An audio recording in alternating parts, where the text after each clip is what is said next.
welcome to FMK Anime. I'm your host, Meep. I have not eaten anything today, and I don't. I'm joined by my co-hosts, Gilly and Dalaron. Hello, I am Dalaron. Welcome, hello. Follow us and watch us live over at twitch.tv/Dalaron Quest. Say hi, Gilly. Y'all's volumes is bullshit. I'm Gilly. Okay. This is FMK Anime, and sorry. Oh, go on. Okay, this is FMK Anime. Uh, Before we start, I would like to do something we haven't done just to, because it's been a bit hectic last couple weeks. I would like to thank TFS for allowing us to use their formats. It's been a lot of fun to do so. I did end up putting a Discord about it, just you know, just because we've been forgetting to mention it past couple of streams, so figured may as well just do that. And this is a show where each week we watch a list of anime, and at the end of each episode, we can cut one show, but not more than one. So if things tie in votes, we pull out the Wheel of Death that decides our fate. And this week, we watched 5 anime, one of which being Jujutsu Kaisen, episode 19. Fushiguro and the other two run from Hanami, but are heavily injured. Fushiguro and Maki fight and manage to wound Hanami, but they are also injured. Coming in to interfere with Hanami is Todo and Itadori, and after landing a backlash, they begin fighting seriously with Hanami, who finally understands their instincts. I know I missed a lot in that synopsis, but if I put as much that was important in that episode, it would have taken a bit. I'm just offended that you How refer dare to. you call them The other two. two? Yeah. I don't care about Arrow Boy, but Toga, don't you dare. I couldn't remember their names, okay? I was writing that synopsis after work one night, and my brain was just fried. And I'll just put it the other two. I remember Inumaki Toga, but it's. Listen, I'm sorry. Also, Panda came by. With a weird fleshy Pandash. scar that he should. Pandash! Pandash! The Panda Dash. Pandash! But yeah, he has a weird fleshy scar, which he shouldn't have because he's not human. He's not aminal. He's not. Panda is not a panda. It looked like a burn scar because you saw the stuffing coming out of his ear. Yeah, it really did look like a burn scar. Yeah. But yeah, I know you two were feeling a bit weaker on last week's episode. How are you feeling on this one? Unlike the last episode, there was something about the way this episode opened up that I really enjoyed. I really liked it. Just no music, silence, and just them three running on the wooden floor just kind of played in the suspense of the scene. Introduced the scene with a level of suspense that the last episode did not accomplish in its opening.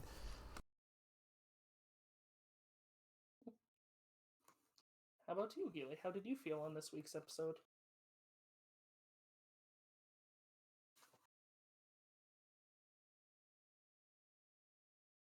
I had uncomfortable sensations during parts of the fight. Why is that? Oh? The way that parts of the fight were animated, I just did not like. Yeah. Oh, really? No, I agree with Specifically, Gilly. when Itadori and Toto were up against. When they were up in the sky with all the When they tree were stuff. running across the roots, there was a lot of really. It's a very specific type of style of animation that I do not like. Hmm. It's that Same. very noodly, uh, blurred lines kind of crap that I'm not a fan of. I that's interesting because I remember when this episode dropped, I remember seeing on Twitter, "Thank you, my best friend" was trending on Twitter, and I looked at it, and it was on from someone editing out. It's like, "Thank you, Mappa, my best of friend." It's like, yee. The scenes between Itadori and Toto are best couple, right? They just take the award. Yeah, no, I've already Yeah. want I already want to push that after this point. I wasn't sure before, but they're their whole thing has been fantastic. Bruzza! Oh, the the animation they used for that part of the fight is something they were doing in the opening. I mean, you're choppy as hell. Hop out and hop back in. Are you sure it's not on your Hop TV? out 'Cause I'm on and perfect hop green back in. bars. I'm on perfect green bars, so I don't.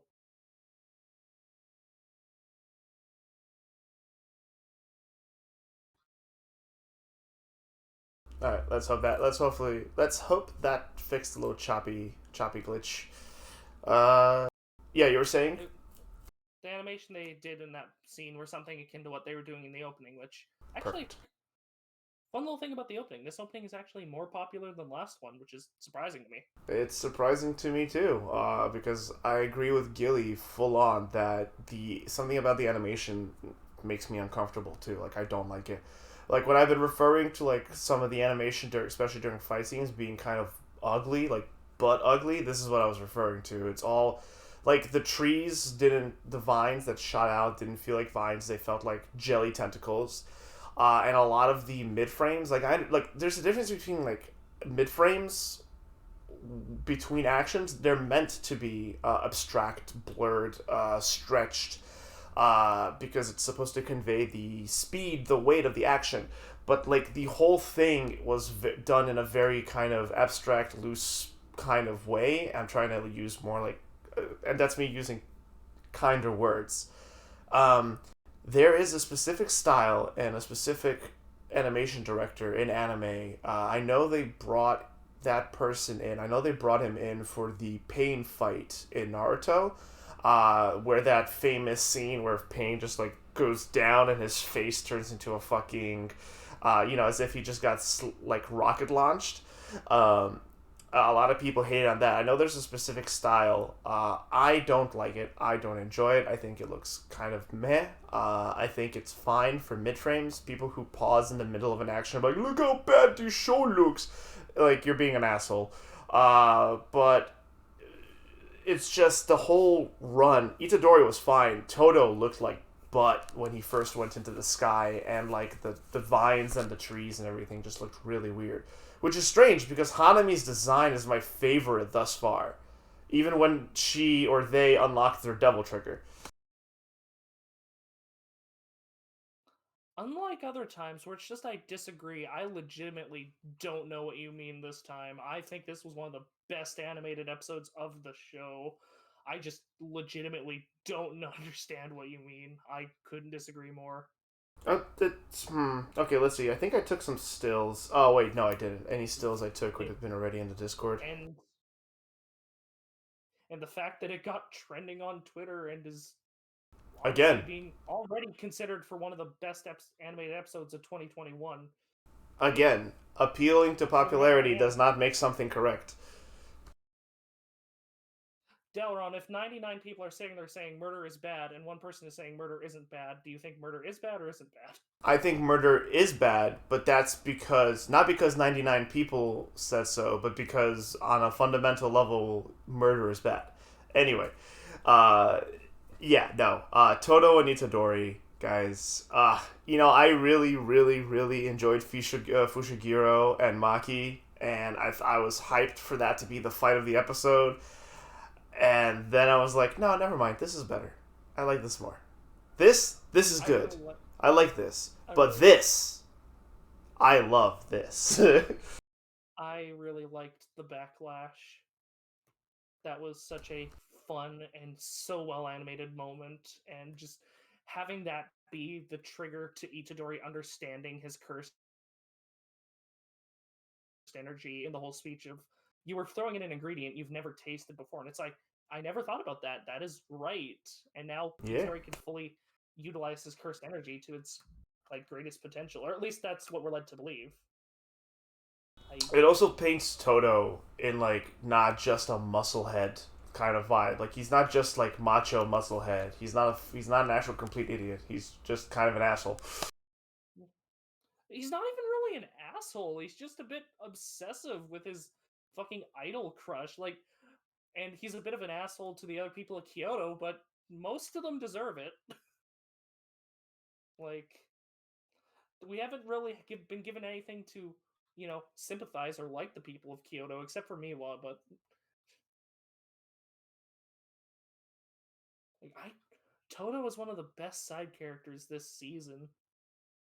Yeah, 100%. Also, Miwa keeps getting mentioned by people who are very strong, which leads me to believe that Miwa is really strong. And Maki was just a really strong counter pick to whatever Miwa's strengths is. But yeah, Gilly, tell us about Bruzza. Honestly, that's not where a lot of my focus was. Okay. No, I was actually a lot more enthralled with them going a little more in depth into Fushigiro's abilities. So yeah, you're right. So yeah, his shadows they do permanently die, which is sad because we didn't get to see much of that snake. Snake got obliterated. That makes me sad. But when they do, their stuff transfers. So his black wolf is now combined with the white wolf. What do you think the snake combined with? Not new, because New's fucking dead. No, did Newt get killed? Yeah. Because Fushiguro dispersed it before it fully got destroyed. Oh. I think he was able to get New out of there before it was completely destroyed, but it's going to take a long while before he can bring that back out. I don't know. Being like the way he opened up with "No, don't worry, fucking Inami senpai is going to stop it before it can kill you," and New's like, "Okay, buddy," and flew into like, "Oh boy," and flew at fucking Hanami, only to get fucking impaled when his throat exploded. I was like, "Oh fuck, New's dead."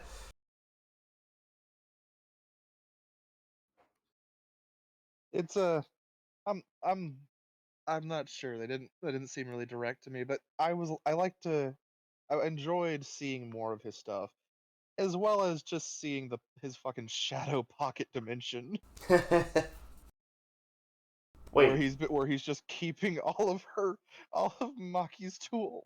Oh, that. Yeah. Also, one of the cursed tool weapons is just gun. Yeah, I saw that when they were scrolling through it. There's just a gun. There was a black desert eagle, or I think. Oh, actually, no. I think it might have been a Colt. I wasn't sure. I don't remember what the pistol was, because then I saw a fucking like Russo Japan era, like what's it called? Bolt action rifle. It's really freaking it's really funny to me. But then at the same time, we talk about we almost act like that's surprising, but Mai's gun is a cursed weapon. Is it? Yeah. Okay, I wasn't sure. I thought she was just straight up shooting people in curses. No, Like she like was. it's a whole thing. It's weird. So the sisters, they can't use cursed energy. Is that their thing? No, because Mai has cursed energy. She can create a bullet, Right. like Right. of pure cursed energy. It's Which honestly is such a good bluff. I know that's the previous episode or two, but that's such a good bluff. it's Maki that has no cursed energy. That's why she has to use all these tools and has to wear those glasses to see curses. Those glasses got knocked off, by the way. Yeah. Also, Though did you? curses can also be seen by normal people if they choose to be. Oh. They say that like in episode 2. So, Meep, do you think the Episode 3. bolt action rifle is going to be the Immortal Sugimoto's gun?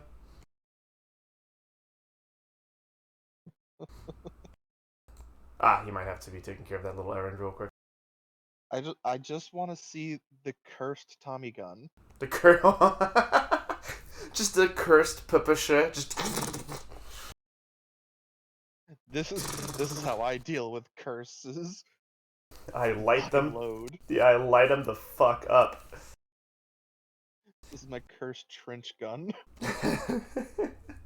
This is my cursed grenade. It only gets my holy hand grenade. My holy hand grenade. Vibe check. Did you notice how tenderly Toto was holding Maki when he saved her? Yeah, I did. I was surprised at Toto's princess carry and Maki actually being soft in his arms. Then again, she did almost get her neck snapped, and I think if Toto's holding you, you just play dead until he stops holding you. Look, honestly, from what we could see here, for the most part, Toto's really not as bad as he always comes off as. He's kind of an asshole, but otherwise, he's not a bad dude. The thing is, when they show when they've shown little flashbacks to the Kyoto group, they do show him they have shown him smiling and messing around with his classmates. So it seems like he's just very intense, but he can be fun. Yeah, he's. I think the best way is to refer. Yeah, I think intense and aggressive is the best way to refer to him.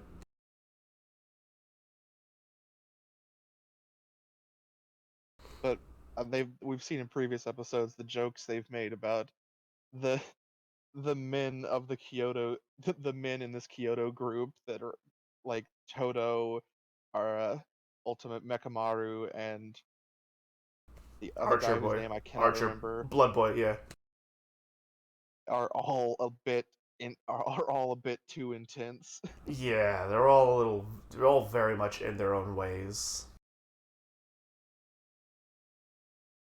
I I'm just thinking about it. Kyoto is just the Kyoto group is kind of has a bunch of animosity amidst themselves. I mean, I guess it's not super bad, but they're nowhere near as friendly or like close to each other as the Tokyo school is. One thing I also found really interesting was when they were talking about the Black Flash, and they were like people that have used it and people that haven't used it ha- are like the difference in their power is ridiculous, is like such big leaps and bounds. Such And it's big. funny, but the thing is when they're showing the people that haven't used it, one of them is the one of them is the woman that keeps getting angry at uh Gojo up in the where all the teachers were. Yeah, see, that's the thing I wasn't sure about that image, right? Was the people who haven't used Black Flash uh The insinuation to me was the one that haven't used it were the ones that had the red over them, okay. and the ones that I have has the blue over them, which is like Gojo and Nanami. Yeah, I wasn't sure because the way the subs phrased it and the way it was shown kind of made it feel like the person on top has used it and the person in the bottom has not. Seeing as Scar, fuck, oh no, what's the priestess attire called? Kami? No, Kamina? Anyway, the priestess girl seems to be Kyoto's Gojo, right? Definitely is supposed to be pretty strong.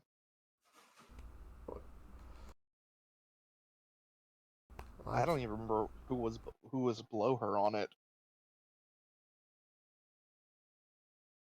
I think it was Miwa?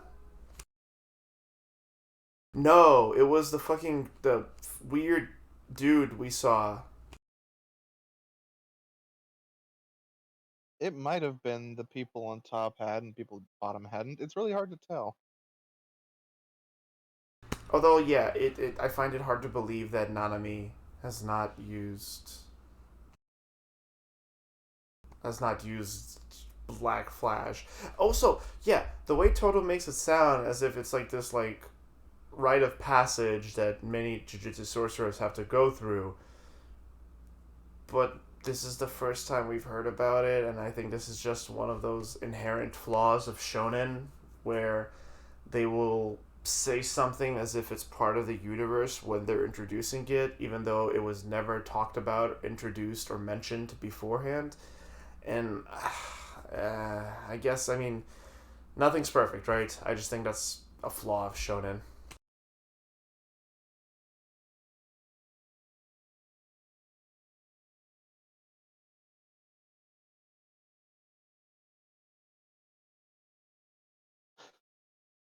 I will say the I think even though I wasn't a fan of the weird animations when they were running across the vines, the way that both Maki and both Maki and Fushiguro fighting together, and then Itadori and Toto's fighting together. It's just we had a lot of team ups that were very fluid and very nice. Yeah. Maki and Fushiguro have. There was a great. It's. I want to say it's a shame that Fushigiro's and Maki's fight got overshadowed by Toto and Itadori. But it's. I can't because Toto and Itadori were so good. But I really do wish we got more of Fushiguro and Maki. The synergy and coordination they had was really impressive. The way they were swapping weapons was really It's very cool. interesting to see because they really showed a difference. Because with Fushiguro and Maki, it's pure tactic for pretty much the entire way through. Everything is very thought out, and then with Toto and Itadori, it is a lot of there is thought, but it is a lot of pure instinct.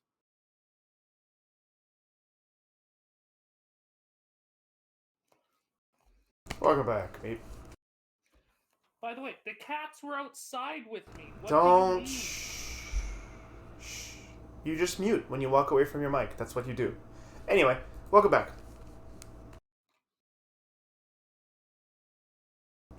So, we are just busy talking about how awesome the dynamics between the two doubles we saw today, Fushiguro and Maki, and Toto and Itadori. How, like, they're... Strong point. Hmm?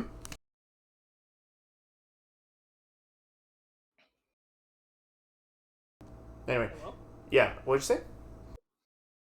I said characters are the show's strong point. Yeah, for reals. Well, and the action. The action's pretty good.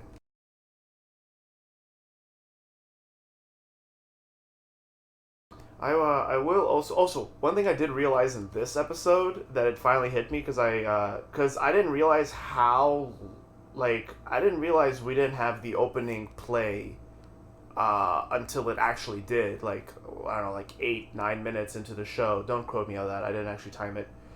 um, but the Kyoto Principal is playing the guitar for the opening. Like when the song ends, you see the guitar and the wrinkly fingers of the Kyoto Principal on it, which I thought was a really nice little touch. Also, it didn't happen until 8.5 minutes in. Yeah, there you go. Yeah. Oh, could you move your mic a little bit further from the keyboard? I need to And find a way to turn this mic sensitivity down, I guess, because it's far away from my laptop. if you go into your Discord settings, you will be able to manually adjust sensitivity. I checked there, I couldn't find it. I know it on the phone. I'll take a look at the meantime. Tell us your thoughts on this episode, Mute. I thought it was the best one of the second core. It's the more I think about it, the more I absolutely love it. I think it was the best animated. I think it had some of the best action, some of the best character interactions. Now I can definitively say Toto is the best friend Itadori's had since he started going to Jujutsu. Best of friendo. I don't know. Fushiguro being like, if you die again, I'll kill you myself was really tsundere and cute. Yeah, like, I am actually happy we didn't get a whole heartfelt reunion at the start of the second core, because I feel like the moments we've been getting with that in the tournament have been better than what we would got there. You know what? That's a good point. Because actions speak louder than words, and seeing them actually want to help him stay alive rather than just hearing them go, "We're so happy you're alive," is really good.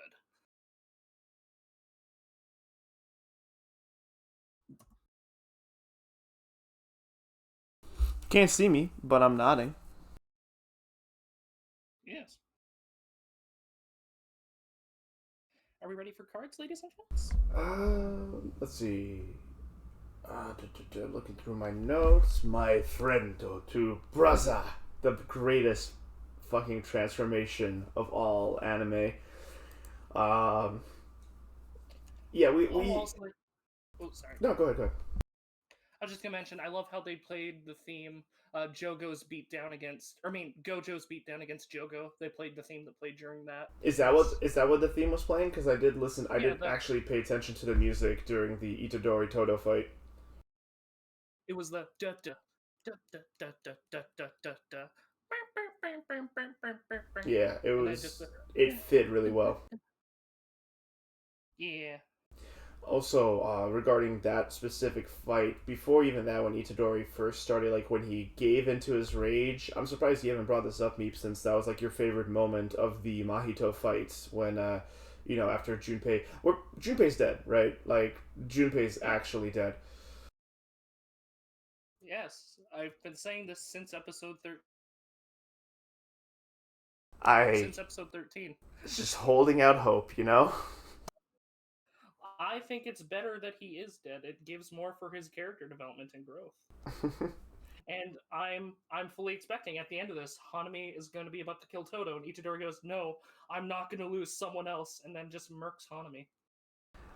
Before we switch over to Hanami, because there's one thing I do want to say before we hold up cards. Uh, Gods, the animation on Itadori's eyes during that rage sequence was so good. Like I know me and Gilly were shitting on the animation. The fight itself was fantastic, and I think the secondary fight between Toto and Hanami is going to be incredible.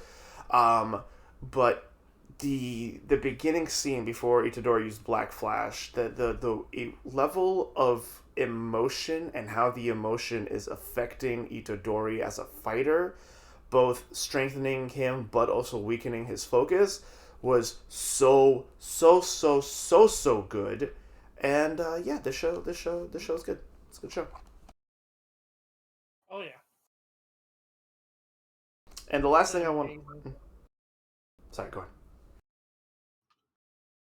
I said what I want to say. I said it was an amazing show. Yeah. The last thing I do want to bring up before we hold up cards is that, like, I feel like they are wasting the potential I thought they had with Hanami last episode. Like, last week, I was like, man, they're using the collective curse energy of nature and how poorly humans have been treating nature and our planet.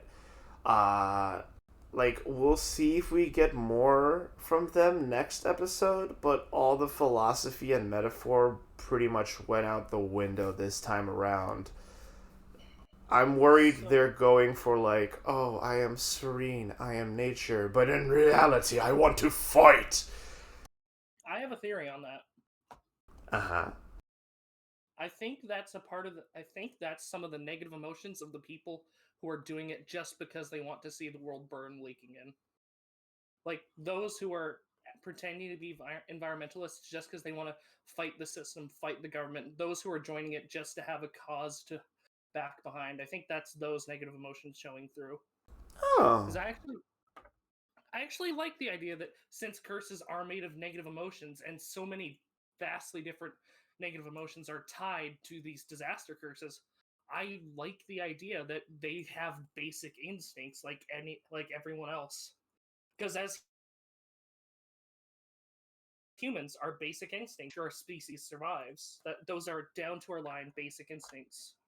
And I like that curses have those too. They're made from negative emotions and just want to fight. And I actually really like the scene like the Mahito, I'm finally enjoying a fight. Because people enjoy like having something to fight for. Hmm. And I actually really like that with Hanami. Yeah, you know what? That's your theory in the beginning. That's pretty clever, actually. I would very much enjoy that kind of take, because it would. I think that might be like the best way to take it, because it would show the cynicism and pessimism toward human nature and human attitude, which the curses are meant to exemplify. So, yeah, I like your headcanon. I like your head theory. Mm-hmm, mm-hmm, mm-hmm. And with that, Gilly, unless you want to say anything about Hanami, I'm ready for cards.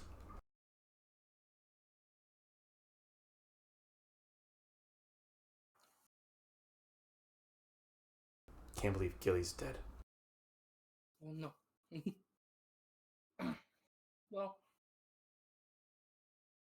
I'll take that as that we're ready to move on to cards. I'm going to give this show a big fat eggplant. I enjoy every episode. I enjoy every bit of this show. I absolutely love it to death. Perfect. I myself, resounding eggplant.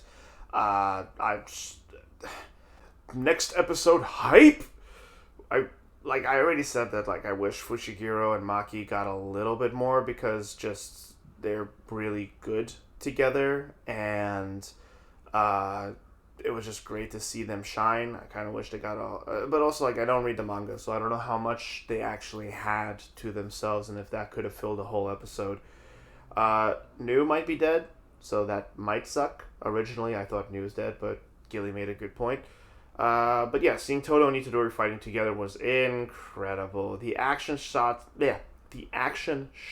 in this show are kind of they're kind of ugly in my opinion, but they just look flat and wormy, like Gilly said, really noodly. It's not what I enjoy. But otherwise, man, the combat was hitting hard. The music was good. Hanami's design is awesome. Her or their devil trigger when they take out their arm and it's this black edgy arm with a rose on the end on the shoulder. I'm like, yeah, I'm here for this fucking edge fest. Let's go. But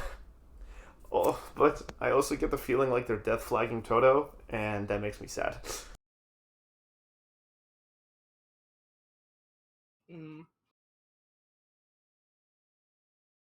I get that feeling too, but I don't think they're gonna kill him. Gilly, what card do you hold up?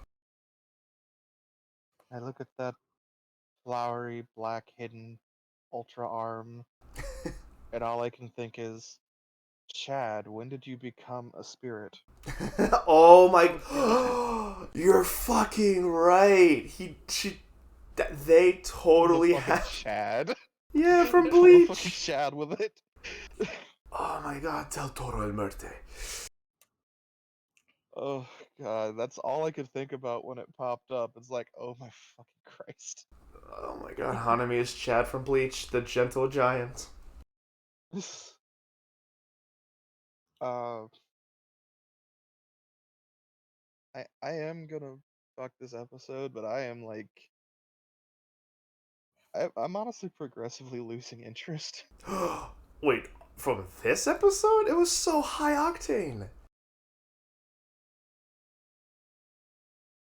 It's been a very slow, like, burnout past few episodes.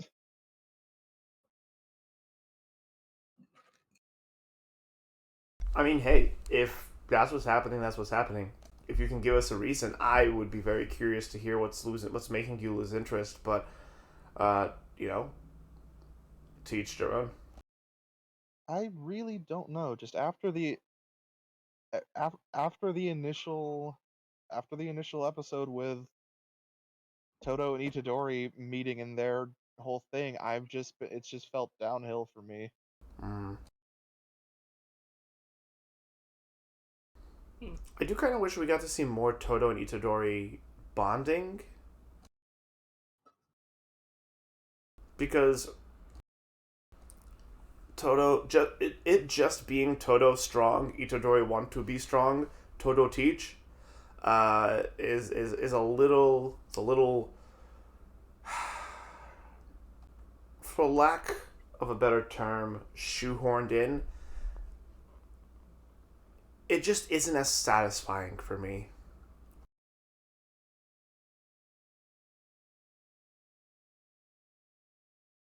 Hmm. But It might be one of those things where the show would be better to binge than watching week to week, because I know a lot of shonen that are like that, where they're much better to binge and just watch back to back. Like, I know that's the main consensus of how to watch shows like My Hero. I've heard that about Black Clover too, so maybe this is one of those shows.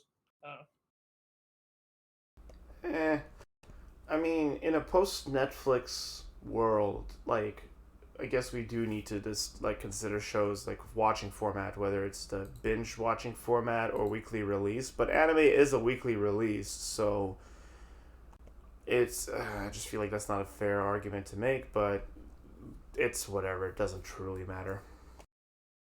And it's also one of those things where losing interest in a show doesn't mean you don't like it. It's that, like, for example, one show I used to watch, No Guns Life, I was loving it, but eventually I just stopped watching. I didn't know why, and I eventually lost interest. And I think that was just because I didn't have like a way to binge it. Like the whole week to week, it was sort of slowly losing me. Mm. Well, we'll see how that effect takes place further down the line. I will say one last thing before we go. Hey, Mr. Crazy Curse user dude. Gojo's hips are not that big, and that is the spine of an ogre or a giant. Okay, someone's having background sounds.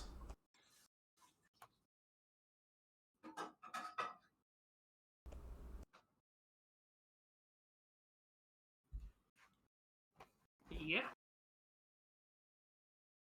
Hello? If we're talking about things that have been losing me with it, the Jujutsu strolls haven't been my favorites last little bit. Yeah, same. Hey, Meep, can you keep the background sounds to a minimum, please? Like, I really don't know how many times I have to tell you. I mean, I could just stay muted and stay out of conversations. Or, you can mute and unmute and push to talk. These are all things that were brought up before, man.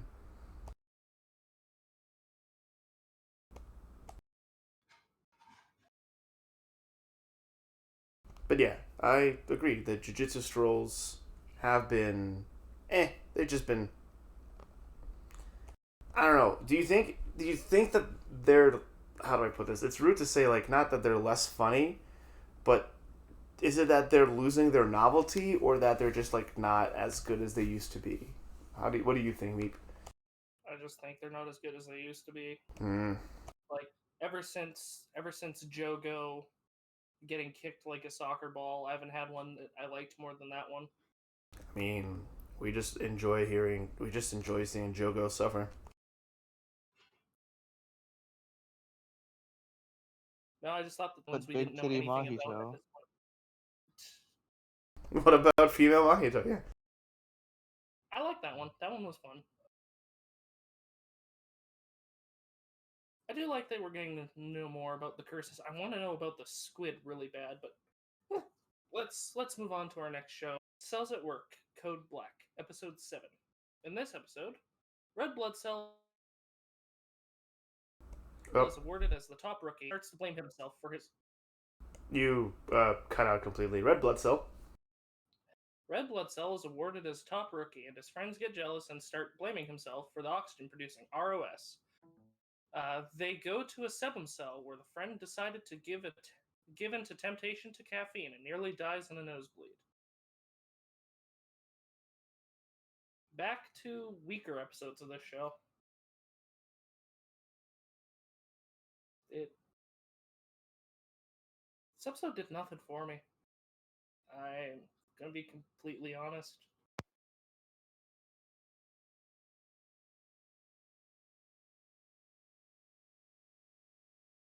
Hello?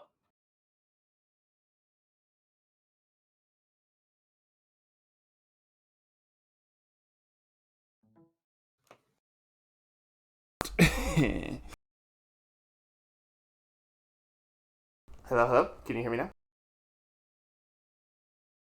Hello? Hello, hello. Hello, hello. Can you hear me? Okay, no one was saying anything after I said the synopsis, so No, my microphone fell out. That's on me. okay. Yeah, as I was saying, or as I was trying to say, are we just going to completely forget about how the director Red Blood Cell guy, pretty much just fucking completely lied to them about what their lives and jobs are going to be after graduation? Yeah. and how he did not prepare them for their life at work or line of work, like, at all. Oh, well, this was a different guy who was giving the awards. Are you sure? Because I'm pretty sure it was the same dude. I'm sure. It's not the same dude. They look different. One had brown hair, one had black hair. I thought this dude had blue hair and the other dude. Whatever. It's, yeah, okay. Okay, well, if that's the case, then, Meep. I have a water bottle. I'm sorry. I need to stay hydrated. Hydrate. But What do you we'll want from me? troubleshoot your microphone and your audio settings after this session. Yeah, Gilly, you've been on this show thus far. How did this episode sit with you? No different than any of the other ones. There's nothing I can say about this that I don't just say every time. Yeah, fair enough. There's nothing that brings me any interest in this show. It's not the type of show that I like. Fair enough. I mean, like, in the nosebleed moment, right? I mean, fuck all them other red blood cell dudes, right? As long as we save whiny, annoying, blonde red cell boy, like, right? I guess. Fuck all them other dudes. They don't matter. I actually like the stuff the friend got in this episode. That was about all I liked about it.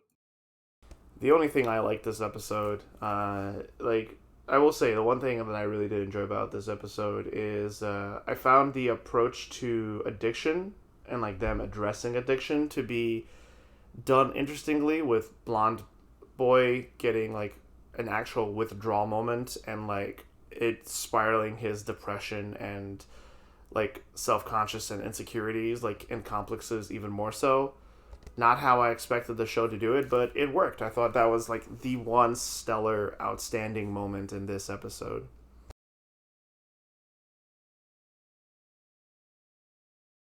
But with that, I've said my 3 points on this episode that I have, because I really didn't get a lot. I just didn't get a lot from the show in general, or this episode in general. I'm more on the fence of what I want to vote here. Should we just move to cards? Because I have pretty much nothing to say about it. Yeah, fine. Gil, you want to move to cards? I mean, I've said all I have. I'll go first. It has one more episode for me. I'm gonna fuck this episode. It gets one more. I'm not. Man, I'm done. Knife. I don't care anymore. Like, I really don't. Like, Blonde Boy Red Blood Cell sucks. And so do the evil Mario and Luigi fuckers, like, over there. Like, they're all terrible. I don't care about the characters. And furthermore, like, the main appeal of a show like this is that it's supposed to make the different blood cells and functions and organs into, like, you know, breathing, living people, characters, and set pieces and stuff like that. And while I do get a modicum of enjoyment from, like, you know, like, the different sceneries, the world itself is ugly because of this failing Code Black body, and, like, the show fails to really make characters feel like characters to me. There are inconsistencies scattered throughout each episode, and, like, so, like, I just can't be bothered to care if the show doesn't give a fuck about its, like, what about its characters and what they're doing. So I'm just, if the show can't be bothered to care about its content and actually, like, make consistent storytelling, then why the fuck should I? Knife. I disagree. I think it cares about its content, but that's just disagreements in opinion, I suppose. Are you gonna push Code Black into the ROS, Gilly? I don't know why my vote would change now. It's for ceremony. To spite me. Go ahead, Gilly. Hold up the knife card. No, I'm gonna kill this show. I've not gotten anything from this from the very first episode. It really has never done Hey, anything it could for very well me. die this episode. it could very well die here. But with that, let's move to Skate to Infinity, episode 7. Reiki realizes just how much of the gap between he and Longa has grown. Adam announces a tournament to determine the best skater, despite the possibility of his arrest at the hands of the red-haired woman. And Reki tells Longa that they are no longer a good match for each other. Okay, So hands down, best episode of this show so far. you just like the drama. This was, well, you need conflict in a fucking story. No, you technically don't, and I that's why I don't think it's the best episode, but I enjoyed it. It was fun, and it pointed out a very obvious glaring thing that had been going on for a while. Which one? Yeah, that Reki Just the kind of gr- stopped just the recording. just the rapid growth of Longa's abilities, and how Reiki just was very getting left behind fast. Yeah. I think we all agree that this has been a long time coming, and I think the show did it very well. It was very the whole his reactions, how he felt, how he acted was very real and very visceral and very reminiscent. My Um, only issue is that wasn't it Reiki the one who's just like, I just want a bro to skate with.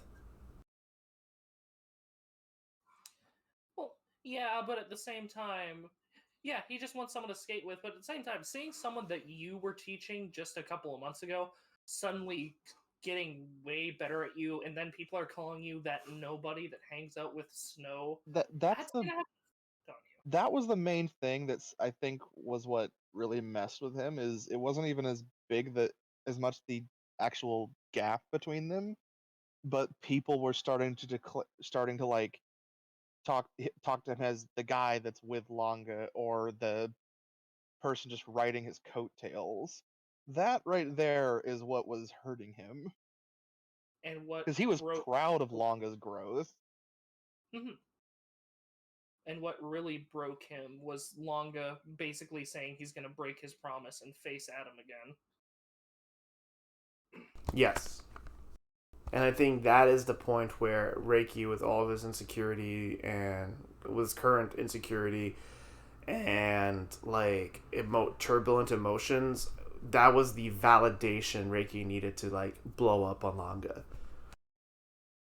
Like that was the one thing that made him feel like his feelings that he's feeling are like valid, and just boom. Mm-hmm. It, I really enjoyed this episode. It was a true return to form from the last one. The Eh, skating was good. It was. Hmm? the last one, like you said, was filler? Question mark. Yeah, literally nothing from last episode mattered. I think honestly, I think everything that's happening right now, all the emotions, all the shit, it's all because of the poop monsters. No, the poop monsters never happened. That was filler. Like, Longa is becoming on this edge of he is delving right he's really delving into that territory of becoming like Adam. I think Long is becoming an adrenaline junkie. yeah, He want even though all these people get hurt, he know these people get hurt, but it's exciting. yeah. Like the comparisons are being made like between the flashbacks and that of like everyone going like you're kind of being like Adam now. I think Which I I, want to talk about Adam real quick. Real quick. That dramatic bitch fucking skydiving into the into S. Fucking Adam also going like, yeah, no, you're gonna take my arrest there. I want to I know don't what know the if story is. Mr. Secretary, like, holy. I want to know what the Adam story is is. Adam is a Adam is a shit. He's also a dramatic bitch. Yeah. Adam walks into a drama class. 1 week into the class, the professor walks up to him and says, "You know what? You don't have to come around anymore." And he's like, "Why not?" "Because you've already passed. Because you're such a dramatic bitch." Like, Adam, when he's not being extremely creepy, I actually do enjoy him. It's when he's extremely creepy that I'm kind of uncomfortable. I mean, you're not supposed to like him when he's being creepy. I think he's intentionally making you uncomfortable. They I know, but also it's not. Oh, sorry. It's almost like he's a did a, villain. they did a lot with him this episode, as well as trying to draw some sympathy from us No, with his father burning his skateboard. no. Also, am I the only one laughing that the oven looks very much like the oven in JoJo Part 1 where Yeah, Dio burned? I that was honestly what crossed my mind too, and I'm like, why? Serves you right for burning that dog. I've never. Also, Adam's hairstyle when he was a kid was fucking weird. He was a nerd. Also, Cherry used to be a punk. He had the Yeah, light. I know, that was great. Meep, you were Adam saying? used to have the light hawk Yagami hair. Yeah. Adam was a nerd. Joe is Joe, and Sakura was Miyamura. Hey, I will have things to say about Horimiya later. Are they good or bad? Who knows? Stick around to the end of the session to find out, y'all. Or if you're watching on YouTube, I guess you could look at the timestamps, but don't. Hang with us. Stay with us. Fuck you if you don't want to get spoiled. Fuck you if you don't want to get spoiled for Wonder Egg. You watch through it, bitch. Oh, yeah, fair enough. That actually, fair. No hold back. No hold backs on the Wonder Egg, at least from me. Also, Reiki has a sister. Well, we knew he did. We've seen her before? Yes, she was the one that was all shy around Longa. Oh. I forgot. Like in episode 2 when Longa went to Reiki's house. Okay, I forgot about that. So, did you guys notice that this episode started with the opening? Just, it opened with it? Yeah. Yeah. Like, my first note is, oh, we're just opening with the opening this time, huh? Are we They're in? trying to pretend last episode didn't happen. I'm like, are we in for a super serious episode? And I feel like we kind of were. Like, do we feel like if the opening played in afterwards, like, we needed no interruption this episode? Yeah, I think the interruption would have hurt it, because, yeah, it was a very dramatic episode. I loved the drama between Reiki and Longa, and it felt very natural as opposed to other things that would, what's the word, have, a forced breakup between two friends. I hate to use this comparison, but it felt a lot more natural than in Megamind, the breakup between Megamind and Minion.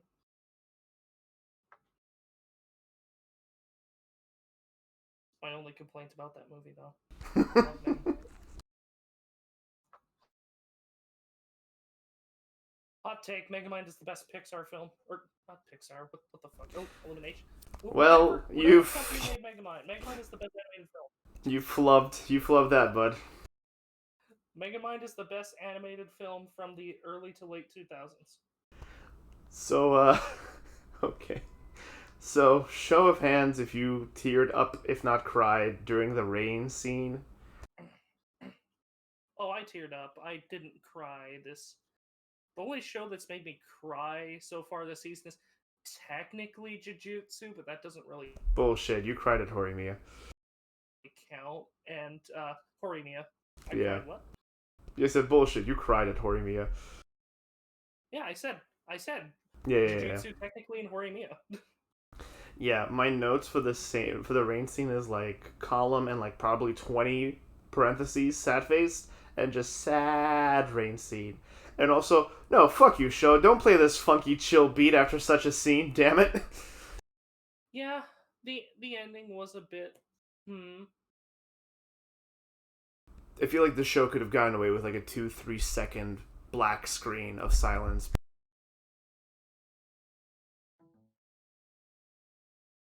I feel like the show didn't need to show the ending theme this time. I mean, it does because it needs to give credit to all the people who work on it. Yeah, fair enough. But yeah, I feel like this show could have done well with like a 30 second, like not 30, God no, heavens no, but like a 2-3 second black screen of silence after that scene. Then just maybe that would have been jarring too.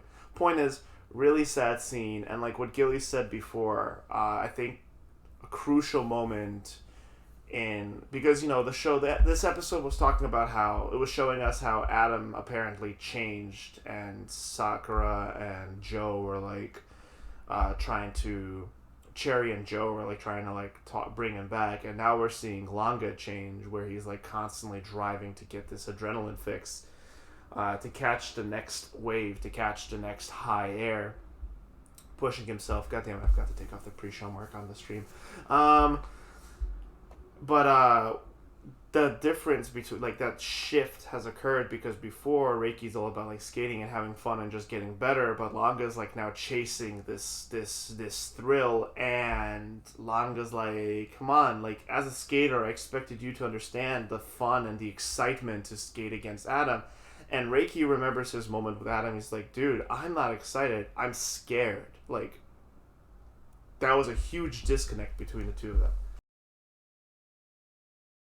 Yeah, and of the main cast, I actually think Reiki is the weakest skater, which interests me. He might be a bit better than Shadow. Maybe. Yeah, I think also Shadow, he's just trying to be strong man for the girl that he like.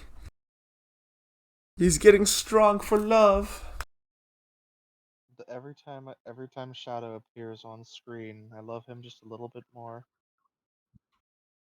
Yeah. He's a good boy. But He is my hoodlum. he is my shit, you're It's right. gonna be a tough competition between Toto and Shadow during the awards, isn't it? Ah, fuck, you're right. I fucking love Shadow so much. I will say, I thought the very quick pan we got to him, where when he was skating and he just has his fucking tongue out with the pink smoke behind him. That Is was fucking ridiculous, but I loved it. Knowing the reasons he is how he is, I like him a lot more. And also for some reason, ever since he's been with this group now, he's been less of an asshole than he was in the beginning. I mean, we're just Yeah. seeing more of his actual personality and not his character that he plays at S. Yeah, I appreciate it. It's they have done it to me once again, giving me just such a character that was so bad, and now I love him. Yeah. The only issue I He's big have is strong that man. yeah, the only issue I had is that I gonna wish be a we fight saw between Shadow skate more. Like, we don't see him skating anymore, Yeah, and we that's haven't kind of a seen him shame. skating since the beginning. But then again, I guess we don't see anyone skate after they get introduced. It's just Langa now. Langa and Reiki. And Adam. the I want to see Joe and Shadow skate against each other. I want to see Joe and... I want to see Joe, Sakura, Adam. I really want to see Joe, Sakura v Adam. I mean, we're getting that tournament arc, so It's really an arc. It's gonna yes. be a fight between Toto, Shadow, and Ishikawa from Horimiya, isn't it? Or wait, is Hori a main character or is Hori a side character? Hori's a main character. What are you talking about? Her name's in the fucking title. Well, the show gives more focus to Miyamura, okay? Anyway, we'll talk about that when we get there. Are we ready for cards? I am. Okay. Gilly? This is my show. I love this show. I'm going to fuck this show. It's nice to watch, and there was a lot. This one was a lot more serious, and they did it in a very good way. They didn't feel jaunting, so it was nice. And I felt like it was, and like I said, it addressed something that that had been building for a while, and they addressed it in a very good way, in a very effective way. I agree with you, Gilly, wholeheartedly. Uh, yeah, this I've been waiting for this to happen. I didn't know how it was going to happen, but this show has done it in a very interesting way, to say the least. It's interesting in the sense that like it has me emotionally interested in how this is going to play out. Like it's hooked me, and I think this episode was a really good way to come out of that semi awkward mid season filler kind of break episode. And I think this is a we have the tournament, we have Adam, and then we have Reiki and Langa uh, getting people really back on board, like with this new wave of energy, like the second wave of the show. With drama and high stakes and like personal stuff. Still, the show is so pretty, and the characters continue to drive it forward. So yeah, I'm fucking this show. I really like Skate. The I'm gonna fuck this show too because last week I told myself if I get another episode like episode 6 that's fillery or it felt like it didn't matter or really did just nothing for me, the show was gonna get a knife from me. And this show didn't do that. The show gave me something I was happy to see, something that entertained me, something that I was wanting. And I'm going to fuck this show. It's really it's been really good. Again, of the three of us, I am the weakest on the show, but I still really enjoy it. Like my show this season, you know what show my show is. It's Jujutsu, but at the same time, the show is a close. No, I enjoy Horimiya more. Horimiya is a close second, but this is a close third to Horimiya. So I guess that puts it in last place. Wait, no, Cells at Work and Wonder Egg are still alive. Puts it in third place. Good job, Skate.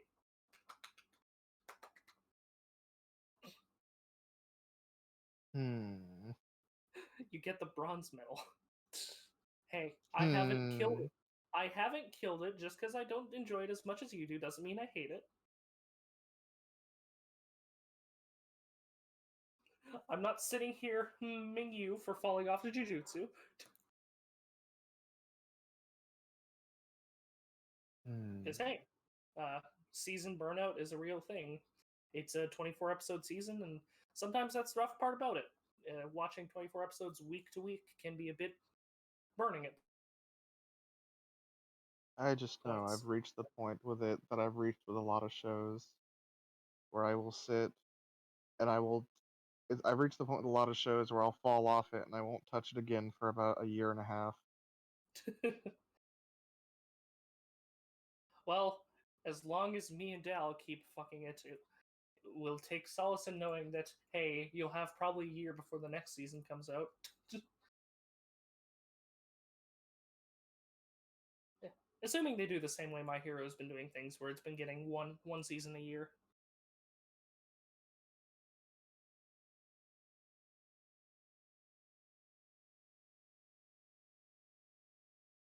Yeah. I wonder, do you think Skate, once Skate ends, if it's popular enough, do you think it might get a season 2? I mean, it if it's popular enough, they'll probably consider it, but I can say right now, as much as I love this show, I think one season will do the best for it. I don't think it's a show that should have a second season. I think it will be very good with just ending here. As much as I like it, Oh yeah. No, I'm curious. there's a lot of shows I really like that I think should have ended on one season. Oh yeah, definitely. The I'm actually curious on your opinion of this. Who do you think is the better of the two main characters, Reiki or Longa?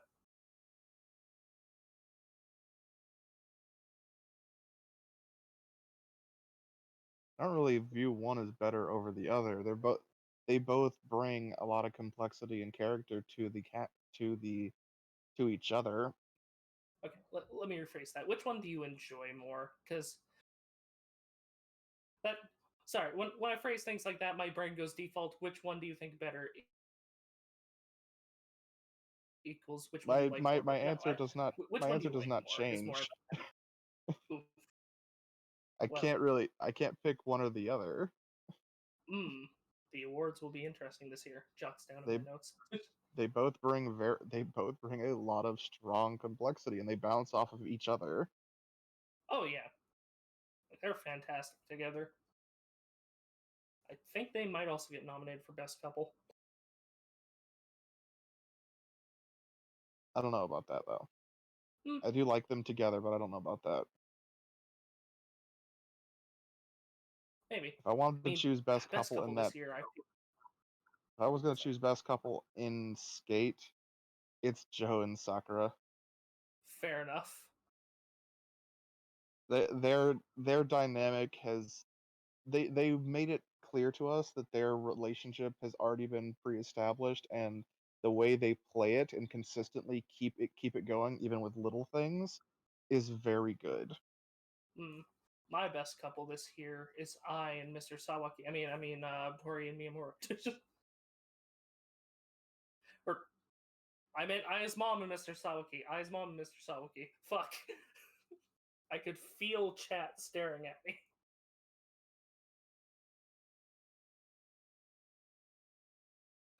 I misspoke, Dal. Don't you yell at me.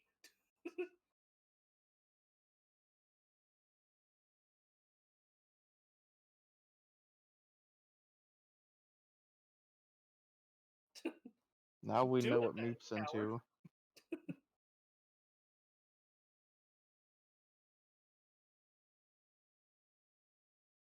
Listen, I ain't about that lolly life. Actually, I isn't even a lolly. That's just straight up child. Yes, that's why I just wasn't gonna say anything.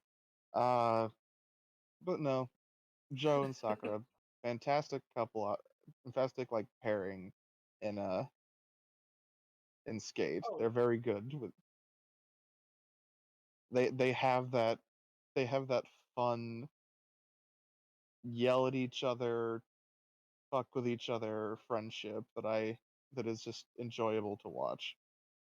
mm, I just love it. They have all this like they act this way towards each other, and yet and this always happens, and yet they always come to S. They always like end up like skating to S together from the entrance, and they're trying to and they're just messing with each other the whole time, every time, that is and really fun. it's like they just it's like they gravitate towards each other, and then they start like trying to they start insulting and yelling at each other and trying to knock each other over. It's There's actually, great. hmm, there's actually one thing that I'm a bit weary about in this show. The red-haired lady, I'm a bit worried if she's going to be an extra factor that's just a little too much for the show. I'm still waiting to see what her real point is. Yeah, because I feel like this little bit of drama, like having another villain for Adam, is a little bit too much for what the show has been for me so far, at least. Because so far I've been invested. Yeah, let's watch these characters skate. Longa versus Adam is going to be fun. There's going to be a tournament, but this red haired lady adds a little bit of like, oh no, the tournament might get shut down, maybe. And that's just a little bit too much for me if that's going to be it. Like, it's not going to be enough for me to kill the show, I don't think. But it's definitely one of those things where it's like, I hope that's not the direction it's going. I I feel like I feel like part of her purpose is going to be what leads Adam into some sort of breakdown with him having to deal with him having to deal with issues and complexities on both his alter ego and his real life. Okay. Because Adam does kind of run from his problems when he's skating. He like instead of dealing with my someone in my family got arrested, now I might get arrested. He's like, no, I gotta go announce the tournament. Like, and each time something happens that could be bad to him IRL, he goes to S. So it has been interesting knowing that he's kind of running away whenever he goes to S. That might actually be an interesting exploration of his character. It's a good That's a good thought there, Gilly. Yeah. oh, so I'm back. And two, I think she's going to be the foil to Adam's real life, like IRL. Like, because he's helping corrupt politicians, corrupt cops, and they are really making it seem like this dude just fucking sucks. So I don't think we're going to get a redemption for Adam. I think we're just going to see him just get completely fucking destroyed. Hmm. So his aunts, are they like the heads of whatever company he's the CEO of? I think they're just like this family cabal. Hmm. You think Adam is a part of the mafia? It's like, strong bad. I'm kind of curious what he about his whole thing with going to America. Oh yeah. Oh yeah, Adam left for America, came back an asshole. Sounds about right. God damn. Speaking of assholes, let's move on to Wonder Egg Priority Episode 6, because I don't trust that teacher.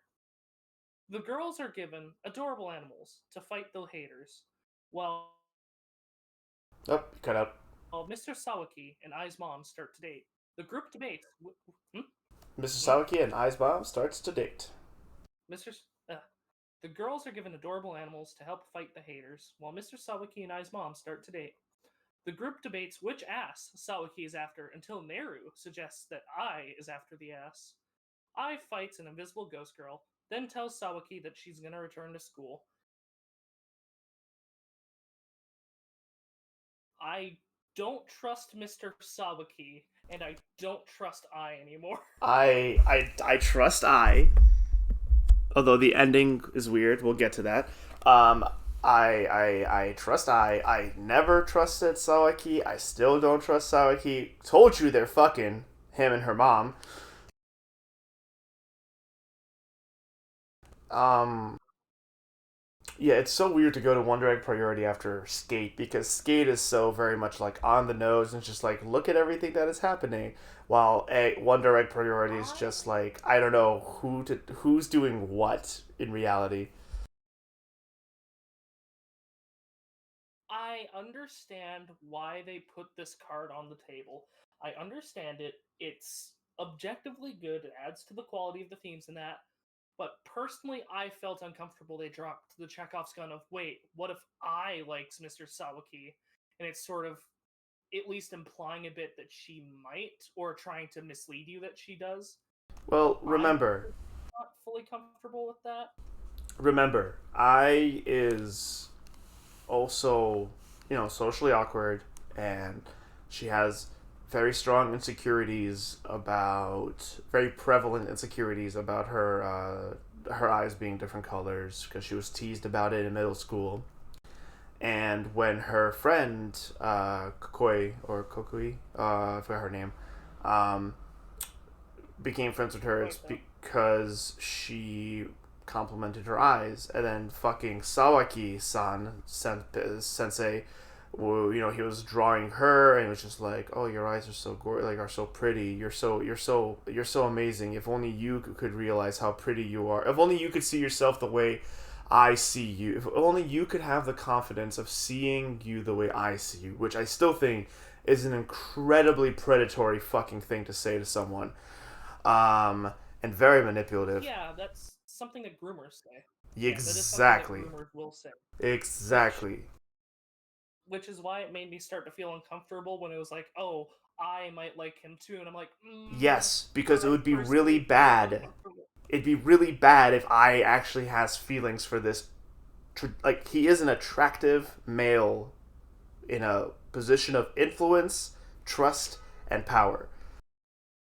There will be students that like him, and if I does actually have like a sexual attraction to him, that is fucked up. But I think it is. This show is definitely doing it intentionally. It's not being like, oh, ship these two together. It's, hey, Meep, you see this? It's a red flag, right? You see it? Good. Yes. And I never said it was objectively bad or that the show was doing anything bad or that it didn't make sense. I just said that's not something personally I want to see or enjoy. It's just, it makes me feel really uncomfortable, and with how on the nose this show is about its themes, It's I mean, on the nose means that it's telling you outright that this is what it's doing, and because we're still questioning whether or not she actually likes him, I don't think it's on the nose. well, I mean, like the themes of the suicide depression, because it straight up full out. The show is about saving people to commit suicide and eggs. Egg. It's This show is about depression, suicide, grief, loss, all those fun emotions in quotation marks, Yeah. which are not actually fun. I'm not saying those emotions are fun. And I still think this show's doing a good job. Also, fuck, we got a title drop this episode, guys. It was forced, but The eggs are your priority. So you're saying our priority is like, so we have to focus on the Wonder Egg priority. And I'm like, ha! They did it.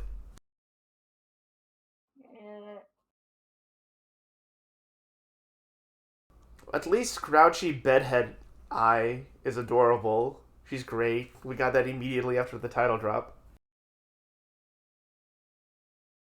this episode's pacing also felt a bit weird at points. Really? This. Because we got the animals to fight the haters, and it was all like in one. It was all like it was different, two different timelines that were all cut apart into like, oh, this was I when she was in the real world before she went to this ghost dream, and it was, I don't know, pacing just messed with me a little bit, but that might just be a personal thing with me. I don't know. I personally didn't enjoy the pacing. I think it might have, because I understand where it comes from, but we've had moments where there are two alternate timelines happening, and it was kind of cut side by side, and I think that's just not a format that you enjoy or follow along easily with. Those alternate timelines were with different characters, though. Okay. It's not. It wasn't like an alternate timeline with I and another alternate timeline with I. It was an alternate timeline with I and then an alternate timeline with Momoe. That's the thing that kind of fucked me, is that it was the same character who was focusing on. Yeah. Fair enough. Fair enough. However, I lost, right? Like I failed. Gilly, you have anything to say? Oh yeah, Gilly.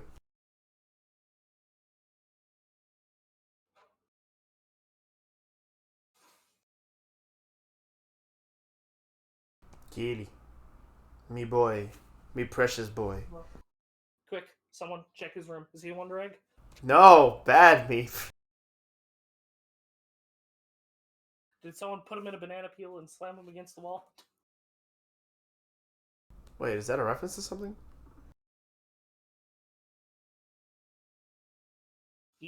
You were there when it happened, Dale. What do you mean?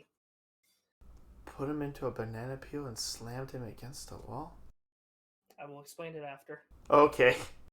I think his internet may have died. Maybe. While he tries to reconnect. Oh, there he is. Are you talking to me? Yeah. I was looking at memes. Well, Oh. no more memes. Let's talk about Wonder Egg Dreams. What you got? I don't blame him for not wanting to talk about this show, but Gilly, do you have any things to say about this show?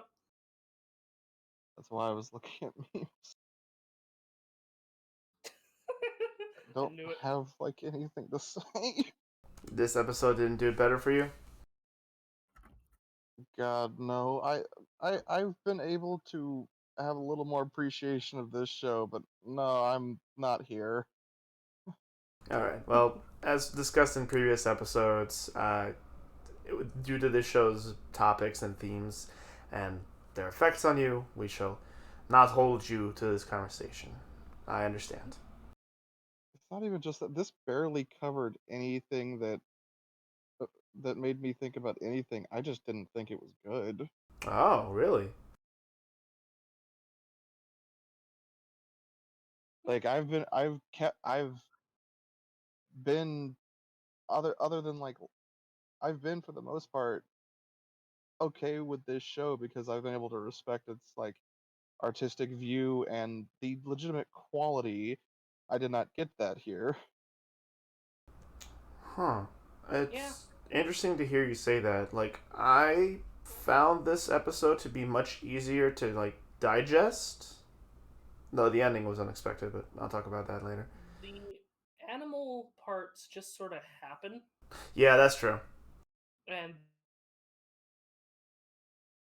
yeah, they're to fight the haters, but it's the haters themselves are weird. They're a weird Chekhov's thing to throw in, like, oh, you're the heroes. Like, it felt like this episode changed tones a bit, like where before it was like, yeah, no, we're helping to save these people because they're our friends. We're wanting to do this for our own guilt and grief.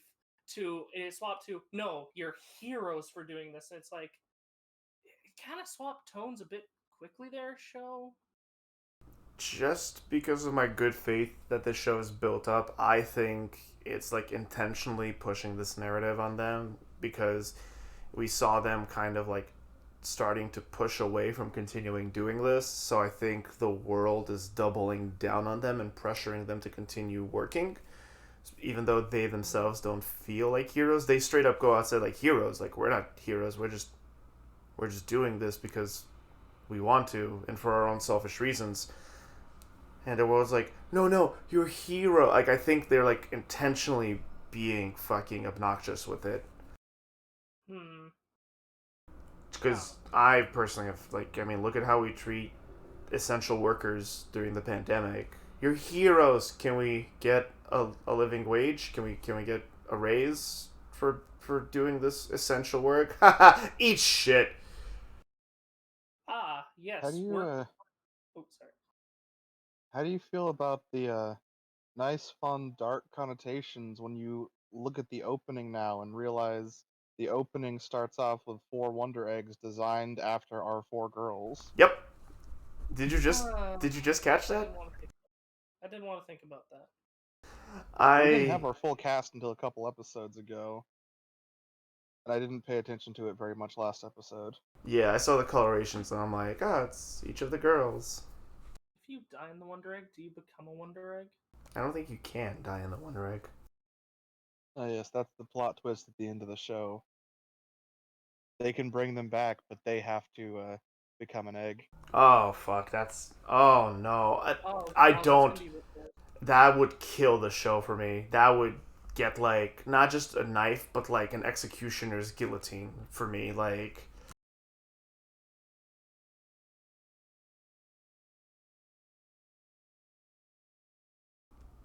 well, enough speculation. You don't want that, Dal? No, we don't. We don't want that. We don't want the way to redeem yourself for the things for the people you've let down and the people you hurt is for you to kill yourself as well. I do not want that to be the message of this show.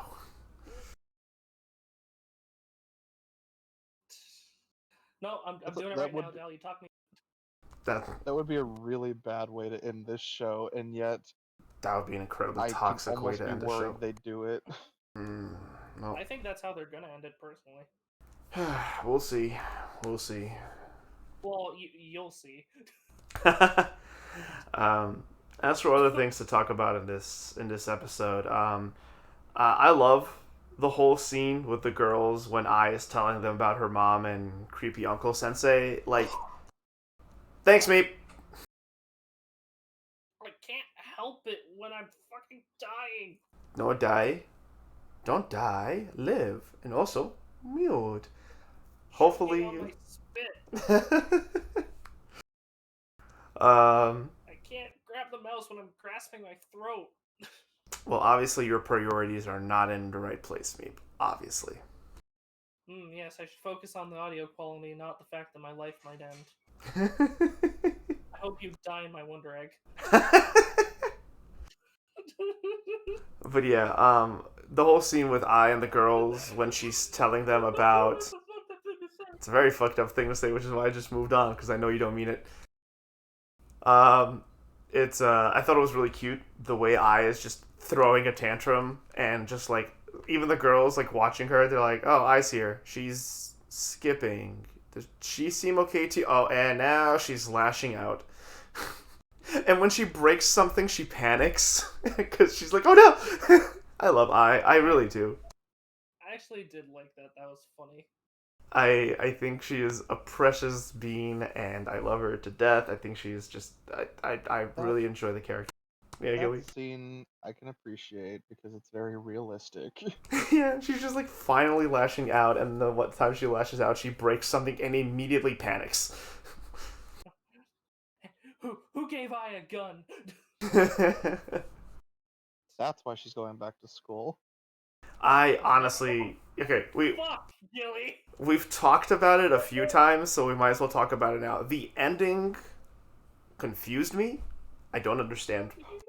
Did you not pick up on what he said? Oh, I know. She's going to kill a creepy uncle sensei. That's not what he meant. That's not what he meant. We don't have to dwell on it. I'm pretty sure I thought that's what he meant, that she's going to kill sensei. I'll DM you what he meant. I got it now. I was just hoping that that it wasn't that, it was what I said. No. Absolutely not, Dale. Okay. I had to, You th- guys have your I had to throw that out there rapid. See what happened. Rapid. But yeah, Fastball. Had to see how you'd react. as always, I try to go for the better option. You tried Just to hit it bunt. in the You were middle. wrong. I tried to bunt it. But yeah, I don't get the ending. What is she doing? What is she up to? Because if she is just happily going along with the sensei because she does like him, I really hope that's not the case. But yeah, Well, I mean, with what these kids have done, with what these kids have been doing with stuff, I personally think that she might be going back to try and figure out if he really did cause the death of her friend. mm, I hope so.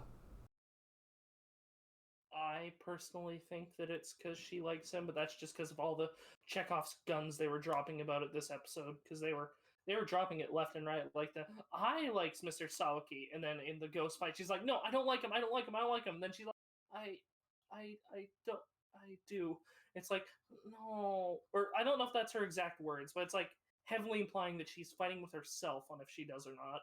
Yeah, she's a teenager. She's allowed to be romantically and sexually confused. Let her be toxic. Let her work through her problems. Yes. Listen, I am all for people being sexually confused and, toxic with each other. Like, look at my walk last season, Dal. Fair enough. It's that, in that one, it wasn't, oh, I want this teacher to be my husband.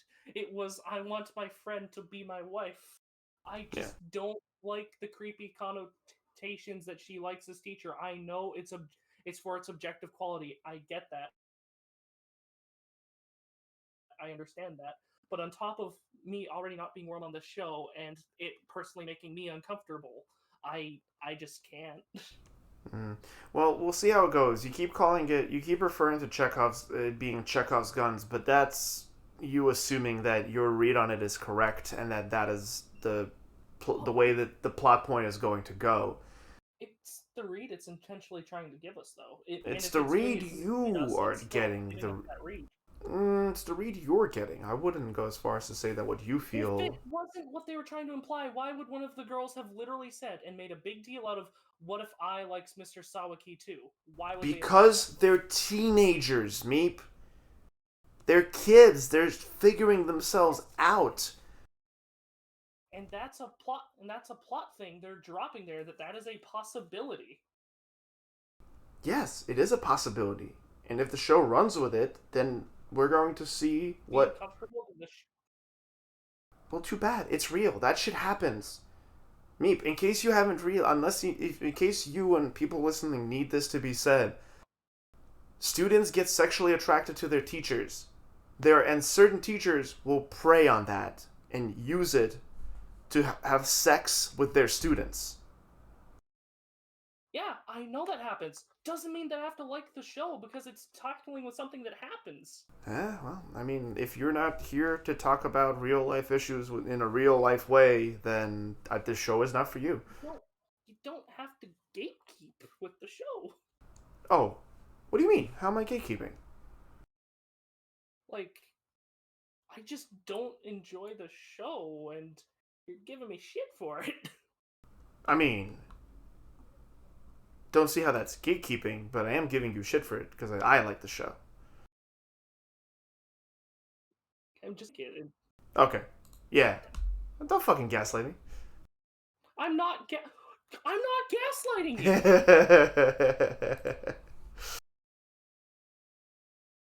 You said I'm gatekeeping, and then you said I'm kidding. I'm like, don't do that.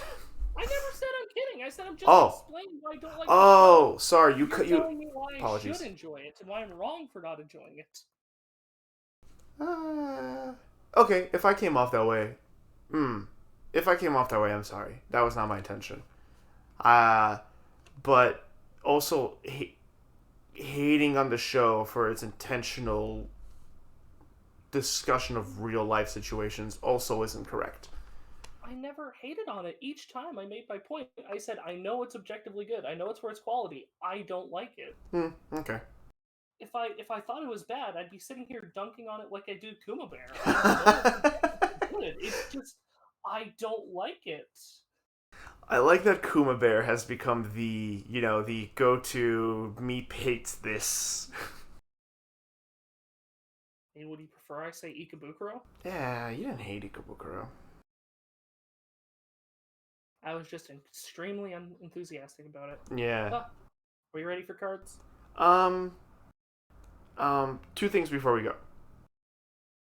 The enemy this week, the monster of the week, we got this invisible creature, and the scene of Meep, look at chat.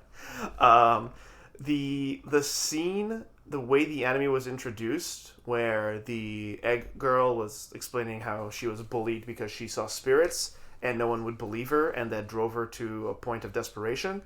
And then saying the monster's already here, I going, what? And then the grip around Ai's neck and her being yeeted through like two walls. Just the way it was done was the scene transitions and the introduction of the creature was really cool. I watched that scene multiple times, and just narratively, that is a great way to introduce such a monster, such a threat.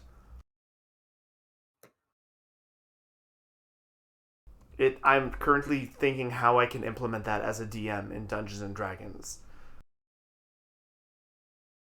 Also, I can't see chat. When I'm in the call, my Twitch doesn't want to load, and even when I am, it fucks with my Discord. What did chat say? Chat's yelling at you and calling you a hypocrite, saying that you give them shit for not liking My Hero Academia.